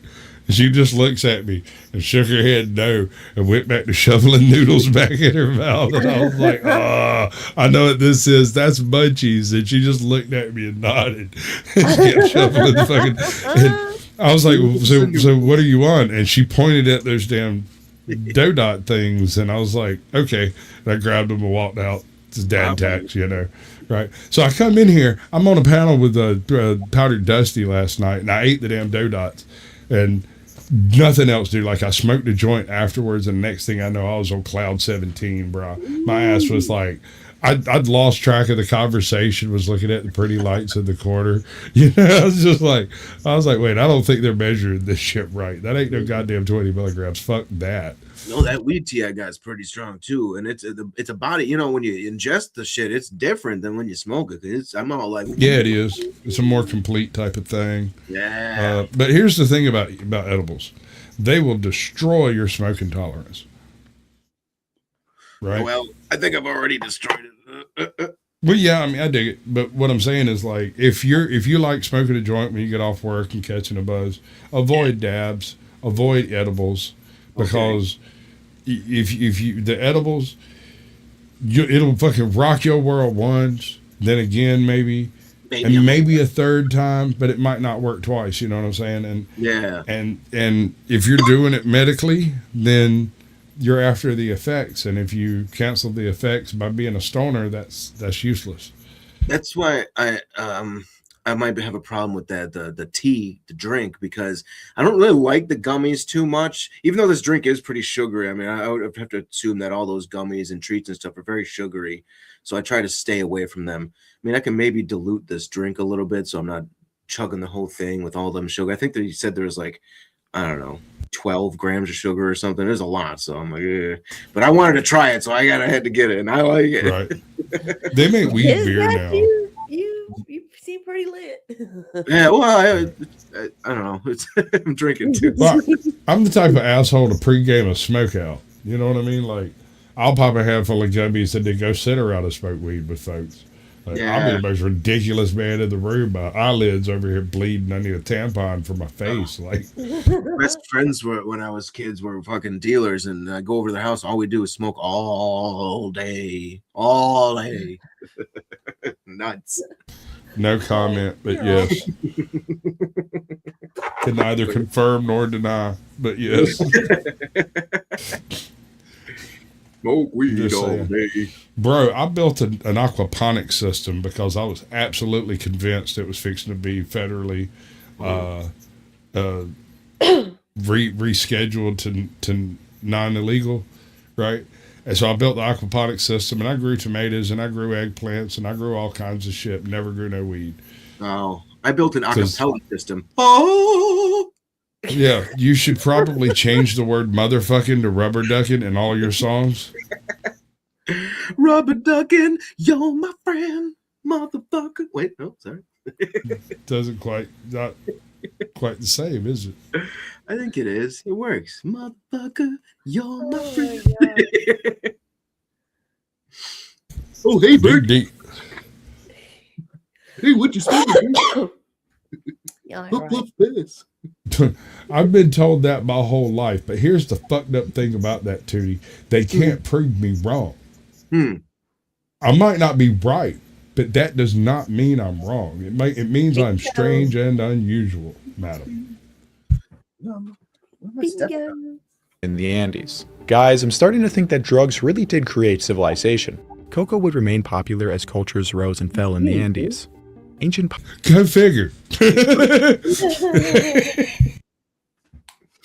pottery depicts people with bulged cheeks, presumably chewing coca leaves. Evidence suggests it became part of elaborate and often deadly rituals. And this brings us to one of the most haunting archaeological discoveries of all. So, here's an interesting thought process. Can you make it back so we can see those statues again? Can you make it go back a little bit? I have another theory on that statue. Might not be coca leaves. Might be 10th man's heritage. I think he's smoking something. Right. Some of that god tier got.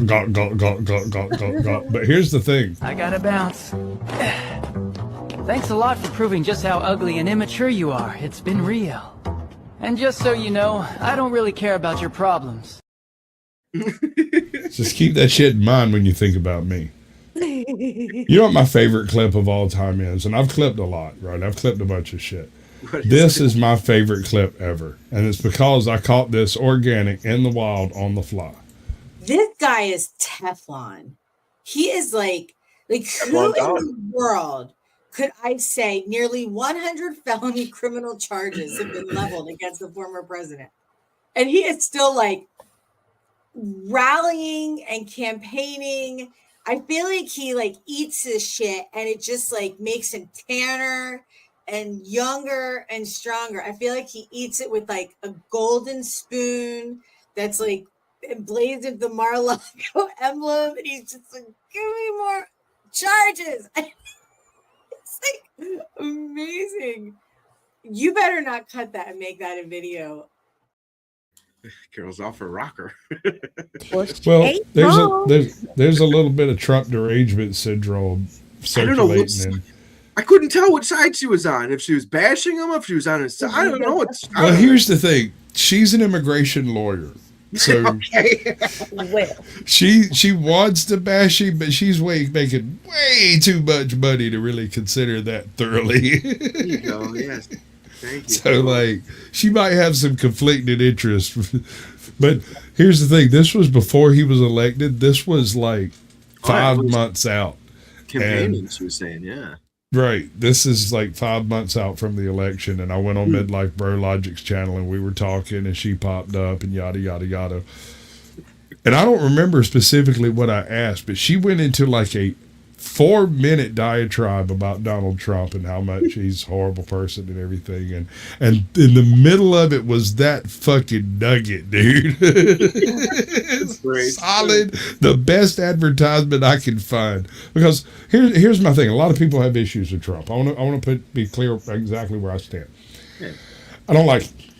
Okay. But when you've had every single 3-letter agency on earth dig into you to make you an unelectable candidate and they elect him anyway, yeah. I kind of think my asshole's better than your asshole in that point. Certainly cleaner on some levels. I mean, I don't...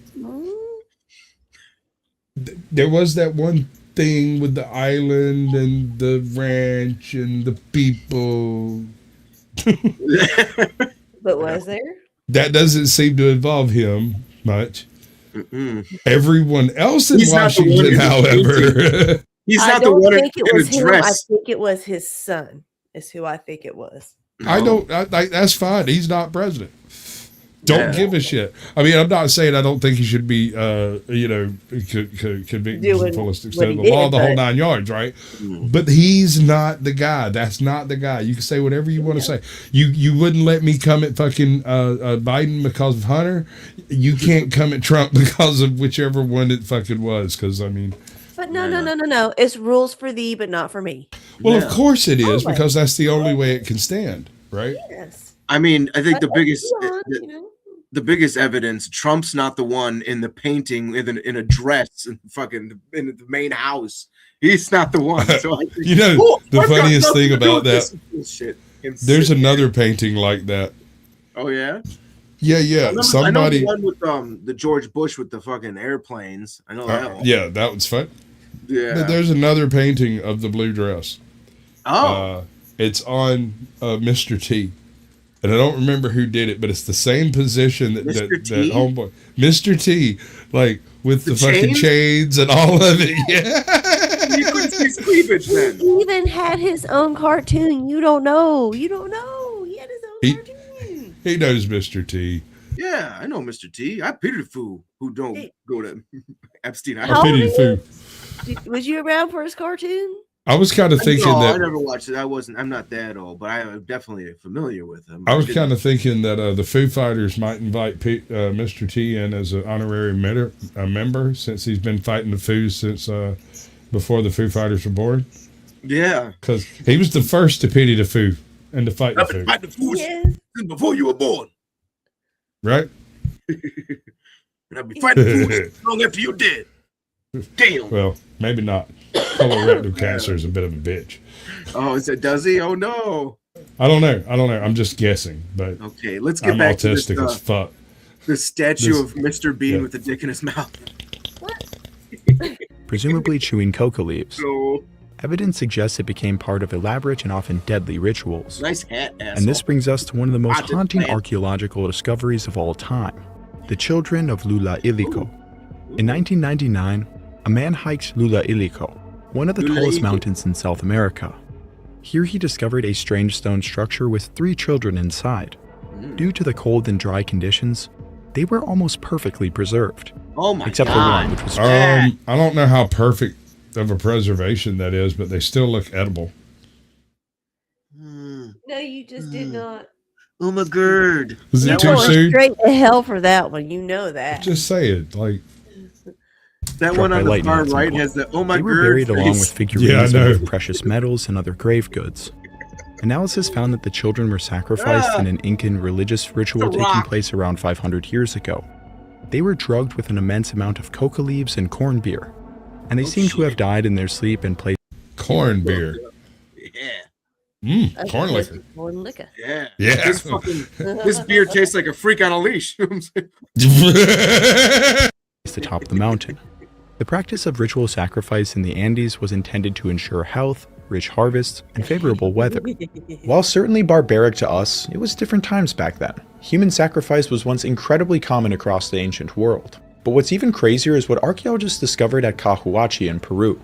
It served as a major religious center of Nazca culture 2,000 years ago. Due to the very dry conditions, we got a river over here called Kusawasi. Oh. Yes, sir. got a town called Etonton that everyone from out of state calls Edenton. Eatonton. It's Etonton. Etonton. It's a Native American word. It should be said the way it's said, right? I thought it smelled bad on the outside. Right? Now I get the when reference. I first moved to Georgia and I tried to say it, I got corrected real quick. Like Etonton. What? Yeah. Who? I called Wait, it what? Eatonton. Eaton, yeah. And everybody that's not from Eaton calls it Eaton. I'm going to go to Eaton. Yeah, we're going to Eaton. Well, here's the funny thing. That county's broke up by like 14, or that town's broke up by like 12 lakes or something. Half of those people don't even own cars up there. My mom was some of them people. We colloquially refer to them as lake people, and they have their own vernacular. For instance, 1 mouse, 2 mice. Yeah. I'm gonna whoop yo ice. Ass ice. Okay, so you have white rice and yellow rice. Okay. And I'm gonna beat yo ice. Yo ice. Ass is pronounced ice there. Why? I don't know. Never figured it out. But like what's really funny, no, ice. I know, but it's kind of like, and there's a bunch of other words that don't jump to mind immediately that are also pronounced like uniquely different. And me and my brother go to pick up a car in Texas. And when we get to the hotel, we walk across the street to a little steakhouse place and walk in, and we're talking back and forth, just joking around. And the guy behind the counter walks over and is like, if y'all will wait 15 minutes, your meal's for free. Ooh. And I was like, I ain't planning on going no fucking where, bro, because I'm getting that 96 fucking ounce quarter pound. That motherfucker's going in my belly, right? Fixing to stack up some shit. Anyway, so we waited around, and everybody standing up at the counter over there kind of giggling and pointing at us and laughing because, you know, I'm Sasquatching the fuck out over here. That was back when I was on drugs, so it was probably pretty funny. And then this chick walks in, and she comes in with a pitcher of sweet tea and sets it on the table, sits down at the table. And then the guy who had come through comes over and sits down like at the next table. And they just sit there and we just talk. And after a few minutes, I realized, the second she opened her mouth, I realized, wait, you're late people. And I remembered when me and my brother were coming in, we were laughing about the way my mom talked, right? We were just kind of giggling about it. We were talking the way the lake people talk, just as a joke. Want to see my I was telling jokes in lake people accent, and he was like answering the jokes in lake people accent just as a lark because it's funny to us. And I didn't even think about it until she walked in and said, "How you two boys doing?" And I was like, "Holy shit!" I think you're from like what? I don't know exactly what it was that twigged the guy out, but the dude was from Texas and has met his wife at a Grateful Dead concert in Georgia. Mm. I got a little song for you. It goes like this: bum bum bum butter dum bum bum bum bum bum butter dum bum ass baby. Right? That's exactly what they all heard. Thought it was great. Yes, that song's about ass. Think of it as middle Georgia pikey, right? Mm-hmm. Kinda. Well, except they don't really travel anywhere except for in that lake area. They don't really leave that area. But here's the thing. As a culture, they are generally wealthier than your average people. They all own lake houses. They don't and got some cars. of these, a lot of them don't. A lot of them have boats. Most of them just travel everywhere by gondola. What's that kind of boat you move with a stick? Is that a gondola? No. Was it? Yeah, that is a gondola. But no, that's not like that. It's not Venice. Hola, amigo. Just traveling everywhere. That's what I do. Maybe. Burials at the site led to bodies naturally mummifying. Gotcha, bitch. Many of these people were sacrificed, 4 of which were trophy heads. Ooh, but the preservation gave researchers the opportunity to chemically analyze the hair of 22 of these ancient people. They found evidence of not only coca, but also ayahuasca. Ooh. Ayahuasca contains one of the most powerful psychedelic substances on Earth, dimethyltryptamine. So what you're telling me is right before they chopped that motherfucker's head off, his ass was in the stratosphere, dude. He ain't even figure out he was dead till after his trip ended. Come back going, fuck. Hey, look what I can still do with my head. No. So this is what you're telling me. I go to this here place and I can trip balls from nature, right? Oh, yeah. Got you. Mm-hmm. We know why. Dude, you can do that in middle Georgia. Now. All you need is a little bit of a warm weather front to roll through this motherfucker for about 5 days straight. It's plenty humid enough. But I do believe Dude, let me put it this way. You barf your ass off. Where I live today was a cow field for 200 years, about 100 years ago, right? And once in a blue moon, one of them special mushrooms pops up in my backyard. Just poof. Poop. Yeah, it's just sitting over there staring at me. And then it disappears suddenly. Poof. Actually, dogs, that's another thing dogs will become, I'm not going to say addicted to, but we had a black lab, and that motivator would chomp them sumbitches up fast as he found them. The very second he locked eyes on them bitches, it was a beeline straight to him, chomp, chomp, chomp. And then he'd stand around drooling and kind of doing this. Y'all's truffle pig. Just kind of stumbling a little bit. and here's the thing. You can think dogs don't laugh, but some do. Yes, and do. Champ had this. He had this thing that he would do anytime he did something dumb. Like he'd go get himself tangled in a bush and then turn and look at you and start laughing like, I did it again, bud. I can't do knots, man. Like it's beyond me. Yeah, dude. What's that one dog that goes? Yes, Muttley. Yeah, that was actually Champ's middle name was Simple Chimples Muttley because he fucking laughed like Muttley. He'd be like,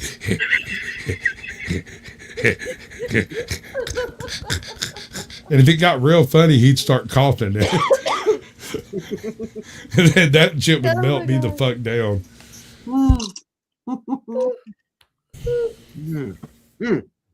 Also known as DM. But he would immediately eat mushrooms when he found them. Certain mushrooms, not all, just those.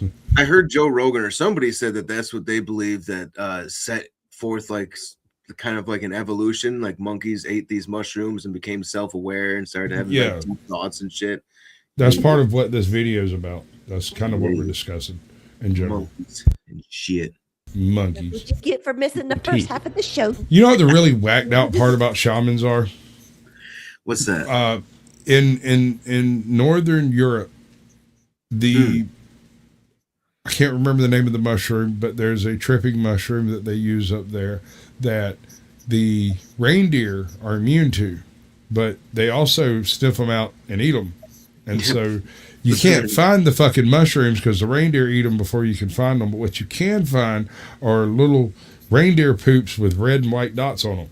And if you eat the reindeer poops with red and white dots on them, you trip. And these fuckers, coffee. These fuckers would make it into a tea, and you're basically eating reindeer poop.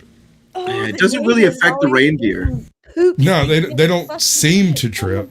Yeah, it doesn't really seem to affect them, except for some of them have red noses and they're flying. Well, according to the other reindeer. Hey, that might be where that came from. Yeah, undancer. I'm Cupid, I'm tripping. Old men getting tripping on damn reindeer poop. I might be fixing to destroy your childhood, but there's a reason why Rudolph's nose was red, and it's not because he was tripping. Oh, no. You ever heard of chronic wasting disease? I don't think so. It doesn't sound good. It's not good, but it popped up in the American deer population about 15, 20 years ago. And here's the thing. You can catch it. It's just rare. Don't eat brains. Pounds on the chronic wasting disease. Right? That'll do it. And you can too. If you can, yeah. So before and after. The thing about it is, it's a disease that pops up in populations that have been feeding on like cannibalism. Right? Oh no! It's a prion, and so it's not actually a living creature. It's just a malformed bit of protein, and once it gets into your brain, it causes other brain proteins to malform as well, and you end up with basically like mad cow disease, but in deer. Okay. I lived in England during mad cow, the peak of it. So I wasn't allowed to give blood till what, last year? Something like that. So the red-nosed reindeer was a deer that was dying of fucking chronic wasting disease, bleeding out of his face holes. Oh my god. Hey, let's turn this into a children's story. Rudolph, with your nose so bloody, don't you just lie there and die tonight? Well, all fairy tales. We just lost 12 people. Oh, poor I think I might have ruined more than just your childhood, dude. Going to hell. Oh, just like your Rudolph. mama said. Asshole. Oh, that was fucking great. Oh, wow. I hate myself so much, right? Apparently. Users describe how it can pull you entirely away from reality, including encounters with entities from other realms. Researchers think that the mummies at Cahuachi were given ayahuasca to calm and disorient them before their lives were taken. But ayahuasca had to be imported all the way from the Amazon. Here it was used for shamanistic rituals for thousands of years. Nope, Its I'm powerful good. psychedelic effects were clearly quite useful for shamans. There are many ways to create the drug, as multiple plant species naturally have it. The most common method is by boiling a specific root and the leaves of a specific shrub. The mixture is drunk with the guide of a shaman. Another method. So here's the thing about ayahuasca, and this is something a lot of people don't consider. It is typically consumed with a mixture of like coca leaf tea. So you're not just taking a psychedelic, you're also taking a heavy, hardcore stimulant. Ooh. So if you think you're going to sleep that shit off, think again. You're not going to be eating a piece of bread and coming down. It might take more than a burrito to get over this one. Brain explosions. That involves smoking Andanathera beans. And in Argentina, a pipe made from the bone of a mountain lion was found with traces of DMT dating back to 4,000 years ago. Awesome pipe. What a fucking unit, bro. You like this bowl I got? It's made from the jawbone of a saber-toothed tiger. I carved this motherfucker out of the jawbone of a fucking... Like that? Yeah. Jesus. Mountain lion. Holy shit, dude. Could you imagine having that dude as a friend? Hell yeah, no, we got Stevie over here. He's got the bowl that he carved out of the jawbone of a lion. We're going to smoke through that bitch and make us all see shit. Right there. Yo, I made this bong out of the femur of a Tyrannosaurus Rex. Right. Trianus. That's like those damn... those little commercials or those little videos you see on Facebook, whatnot. Was it Anwar dude? Where, you know, you got one guy coming, he's got like one chain that has one of those little stuffed animal things. Oh yeah. And then the other guy comes, do the crip walks on, you know, do, and then the other guy comes in, he's got like a big old chain of them. The other guy comes, he's got like big old animals just following them down on the chain of the street. Yeah, he does it all the time. They're funny. Yes. Give me a link. We'll do it as a play out. Yeah. Okay. It is insane to think that some guy 4,000 years ago was smoking DMT in the Andes. But another extremely powerful psychedelic substance was used in the Americas even earlier. Peyote is a tiny, unassuming cactus. But inside of... Boy, you can say that again. Like, you don't see it coming until you start seeing it coming. Uh-oh. Those look like little caterpillars around it.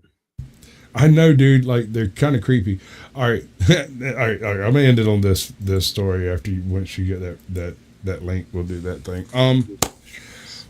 When I was about 12, we had a friend that lived in California, and he was a long haul trucker that hauled from California to New York, back to California to Atlanta, back to California, back to New York, back to, so about every 3 to 6 weeks he'd show up at the house. One day he shows up with an entire fucking cactus collection. Motherfucker's as big around as a tractor trailer tire. Big ass fucking shallow bowl, slam full of cactus. We put it over there. He leaves. Years go by. One day, I have a buddy of mine from Arizona. He comes by. And we're sitting there talking, and he's sitting there staring at those cactus, and he keeps going, "Why do you have a whole pot full of peyote?" Oh, like, no. That one there is at least 50 years old. And I was like, "What do you mean?" He's like, "Well, that's peyote, that's peyote, that's peyote. There's a whole bunch of them in there. That one's not. It looks like it came from a Walmart. But the rest of those look like..." And I was like, bullshit. How old do they stay? Apparently, well, see, we had a big one, right? And that one was the one that he was like, that motherfucker is ancient. Like, that's a really, really old one. The rest of these are like a couple of years old, maybe. Now, here was my theory. The guy had just got divorced from his wife. His wife was from like Utah or some shit, right? And he hijacked her goddamn cactus collection just to piss her off and brought it all the way to the East Coast to offload it so that she couldn't find it. That was my theory. Okay. But for about 10 years, we had like numerous felonies just sitting on the front porch hanging out, right? Mm-hmm. And so homeboy realizes those are peyotes. A horrible calamity took place with this bowl, like almost immediately afterwards. A horrible somebody sat on it. Okay. And we obviously had to like do something with all the peyote, right? Oh. Let me just say, mushrooms are one thing. LSD is another thing. Peyote is a whole nother monstrosity. Oh no. Especially old mushrooms come on you in like waves. You have to digest it, you have to process it, you get nauseous, there's this whole sweating and fucking you hate yourself, and then you barf, and all of a sudden you're cool and everything's great, you're tripping. Peyote has a little bit of a different process. Ooh. The first thing that hits you is this weird giddiness that is, you think is you being nervous, right? You're nervous, and so you're giddy. No, that's just the beginning. That's where it starts. Like, so you'll be nervous, and then you'll be more nervous, and then most nervous, and then you'll have a critical psychotic break. And that point will determine whether it's a good trip or a bad trip. And here's the difference. If you barf before your brain breaks, you'll be good. Okay. If you don't barf until after your brain breaks, this is fixing to be a wild fucking ride. Ooh. Because you're if your brain's broken, you're throwing up. That can't be too good. You know? Yeah, no, it's and the thing is you're only supposed to absorb a certain amount. Now, as far as I know, it won't kill you. It's just that the more of it you keep in your stomach, the longer, the harder you trip. And so if you barf it up before you actually go off the deep end, it's going to be a lighter trip. But if you're over there screaming at the goddamn stars and start projectile vomiting on the tree, yeah, you're not coming down for a while, bro. And LSD, as far as I've been able to determine, has no nausea factor unless you get motion sickness easily. Mm-hmm. Right. Because, I mean, the worst I ever had from LSD, I talked to a sky being. Rather, I talked at him because he didn't seem to really care, which I could get it. If I was made of sky, I probably wouldn't give a shit either. I tried to sleep on it. I had brain explosions. Right. They would just go like boom, just this big white light, and I would feel it. I'd feel like a whoosh, whoosh. Which one of these you want? What's up? She wants to share a video, but she dropped 19 fucking likes. Both of those are of the guy that's talking about. It's not the one with the little monkey things, but it's still monkey things. They're both similar to that type of thing to it. They're fucking hilarious. Let's see. Oh, did you ever? I've done. What the hell is that? Salvia. You ever heard of salvia? Dude. Okay, my experience with salvia was totally accidental on my part. I was at a buddy of mine's house. I went to the fucking bathroom. All right, I packed a bowl, weed. We hit the bowl. I went to the bathroom. I come back, and just as I'm coming back, they're passing the bowl in the spot where I was, and I walked up and catch it, take a fucking fat riff off that motherfucker, and realized that everybody's standing there looking at me with their eyes this big around, and the guy that I took it from has a stutter, and he's going, and I'm like, oh no, he's trying to tell me don't hit that. That's what he's trying to tell me. I could see it on his face. It was clear as day. And then time stopped. Everything turned yellow. And I spent 1,000,000 years considering what had brought me to that point in my life. And then I exhaled and it was over. But I still live with that 1,000,000-year period in my head. Like, if you exhaled quicker, well, I don't know. Because it still might not have affected you as much as it can. Because it's very hard to do. But once you do, you go somewhere else. And unless you went somewhere else, the other place, yeah, where when I went, it was like time slowed down and almost stopped and then started back up. But during that time period, I was consciously thinking, right? I was able to have a cognitive discussion with myself about what the actual fuck. That is the weirdest weed I've ever hit in my life. Yeah. What was that dude trying to tell me again? And why is he stuttering? Why does his eyes look like they're bugging out of his fucking head? No. Right? And they're like, when you're doing that's not weed. It's not slow or anything. Everyone around you, they're not the same anymore. You're somewhere else and with different people. And you have no idea. You cannot tell yourself, I just did something, you're on something, it's okay. Nope, you're gone. You are somewhere else. I was in my aunt's, not to start off with, I was at my friend's house with my friends, it's got a big bong hit, giant hit, and I held it in long as I can. And then as I'm letting it out, I am somewhere. I'm now at my aunt's house during Christmas time, surrounded by my family. I do know that something's wrong. I know I'm fucked up, but I need to get out of this situation. And my friends are like, no, don't leave, because there's stairs. We're upstairs, and I can't go downstairs right now. And I think it was starting to come down a little bit, because I was like, stairs no good. So I'm like, okay, no, I'm going to stay here. And then like I sat back down in the bed, and I kind of sank into it, and then felt like I was in a dumpster. It was boy. It was, This is the last time I did mushrooms. Oh, okay. I was one of those peggy people too, that I could switch my bodies, and I asked someone if they wanted to switch legs. Yeah. Okay. That's white. That's fucking nuts. So I had a buddy of mine live next to this cow field for like forever. We're kids. We go out, we search for fucking mushrooms, never find them. We never fucking find them. We never find them. We graduate from high school, we get jobs. Coincidentally, due to scheduling, we almost never get to hang out. This one morning, fucking 5 a.m., I get called out, he gets called out, and we ran into each other at the fucking McDonald's in town getting breakfast because neither one of us went to work. And I was like, what are you doing? He's like, fucking nothing. I said, let's grab us a sack of weed. We'll go walk around in the fucking cow field. And he's like, okay. Just out of the blue, no reason to have done it. A fucking trash bags of shrooms, dude. I shit you not. They were fucking everywhere.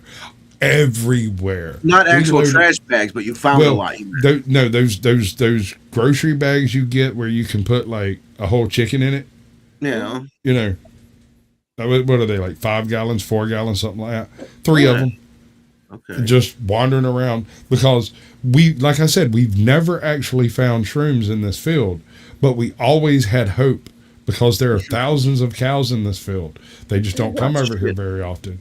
Yeah. And we always took a couple of bags with us, and somehow we ended up with 3 bags, and we went and got 3 bags full, sir. Right. So you didn't find the bags there. You brought the bags with you, and you were able we brought them with us. Okay. Hope springs eternal, sir. Hope springs eternal. And so we end up with these 3 bags. We get back to the house, and we're now we're out of weed. And we have a bunch of shrooms, and somebody calls us up and was like, "Hey, man, I was trying to find some mushrooms." And I was like, "I was trying to find some weed." And he's like, "I'll be over there in a minute." And so all of that worked itself out almost fucking immediately. Fast forward 4.5 hours, and his parents come home early. Oh, they weren't supposed to come home for 2 days. Oh shit. There are 12 adult teenagers between like 18 and 20 tripping ballses in this dude's yard. Oh no.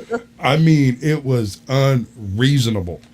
And this man comes home, walks his wife and daughter through the crowd of insane people that are wandering and screaming and yelling in the yard, and then comes back out. And I'm sitting on the hood of like a Buick Regal, my hands behind my back, just flopping my shoes back and forth. And he goes, "Sasquatch." "Yeah, Pops." I'm assuming this isn't any ordinary type of party. I said, "Well, if Jesse's doing that kind of shit, I can guarantee you it's not an ordinary type of party." And he kind of laughs. And he goes, Any chance y'all can keep it outside? I said, oh yeah, nobody wants to go in there with you, dude. You're square. They're terrified of you. Stop it. He's like, listen, just keep everybody outside, try to keep them quiet. I said, dude, they're a bunch of fucking mushrooms. What the fuck you want me to do about keeping them quiet? Dude, Joey just quit doing the peacock call. He's been doing it for 2.5 hours, and he heard me say peacock call and started doing it again. And I can't do that shit. But he just looked over at him and was like, stop it. And he did. Stop it. Like, all calm as fuck, he's like, stop it. And Joey stops and he looks back at me. He's like, just try to keep everybody down. By the way, where's my son? And Russell crawls out from under the car. He's like, I'm right here.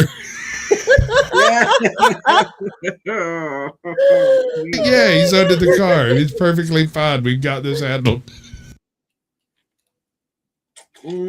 Why? I have no freaking clue. But let's see how this plays.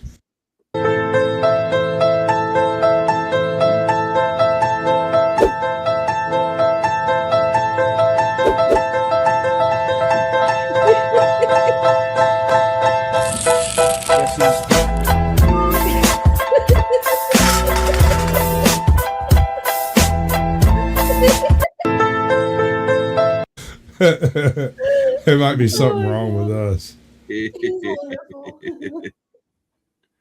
There might be something wrong with us. I'm gonna give you one more. Let's see. The boots. We'll do the boots. Hold on. Let me stop that. God, why are y'all peeking? Seeing how I do stuff. No peeking. Yeah, okay, that's the right one. No peeking. Come on, function.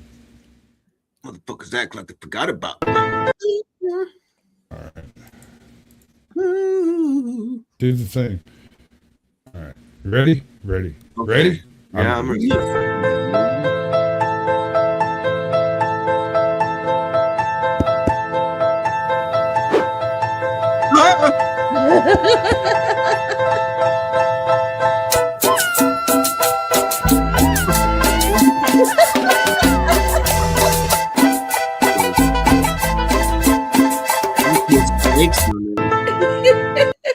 All right, ladies and gentlemen, since y'all hate me and don't want to give me money, I'm going to go do something more fun and more profitable. Masturbating. How did you know? Oh, well, yeah, that's what I'm doing. He has the email. Hands. They're so sticky. Why do you do that to yourself? I do it like this. That's because you are a connoisseur. Start the lawnmower. Start the lawnmower. Right. Just jerk it harder. That's the way. Yeah. This one's for you, buddy. Nice.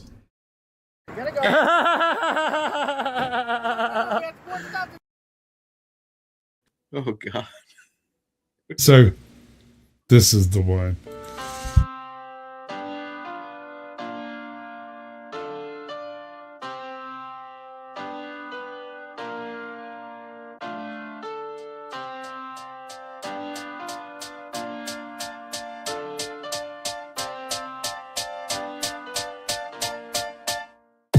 Welcome to space. What were you expecting? It's a dangerous place. Thank you for investing. Go there for your rota, there for your orders. Fill up these quotas, we'll bill for your quarters. Report to your foreman, but watch for marauders. Cause if you get eaten, there's fees for your mourners. Prosperity's there in the care of magnates. In halcyon heaven away. Did you think it was supposed to look like the poster? It mostly does, oh, if you'd only read closer. Just 10 short years to a new frontier. Snooze as you cruise and you'll wake up here. You've been trapped in that ship for an awful long time. So perhaps you have simply forgot what you signed. Oh, honestly.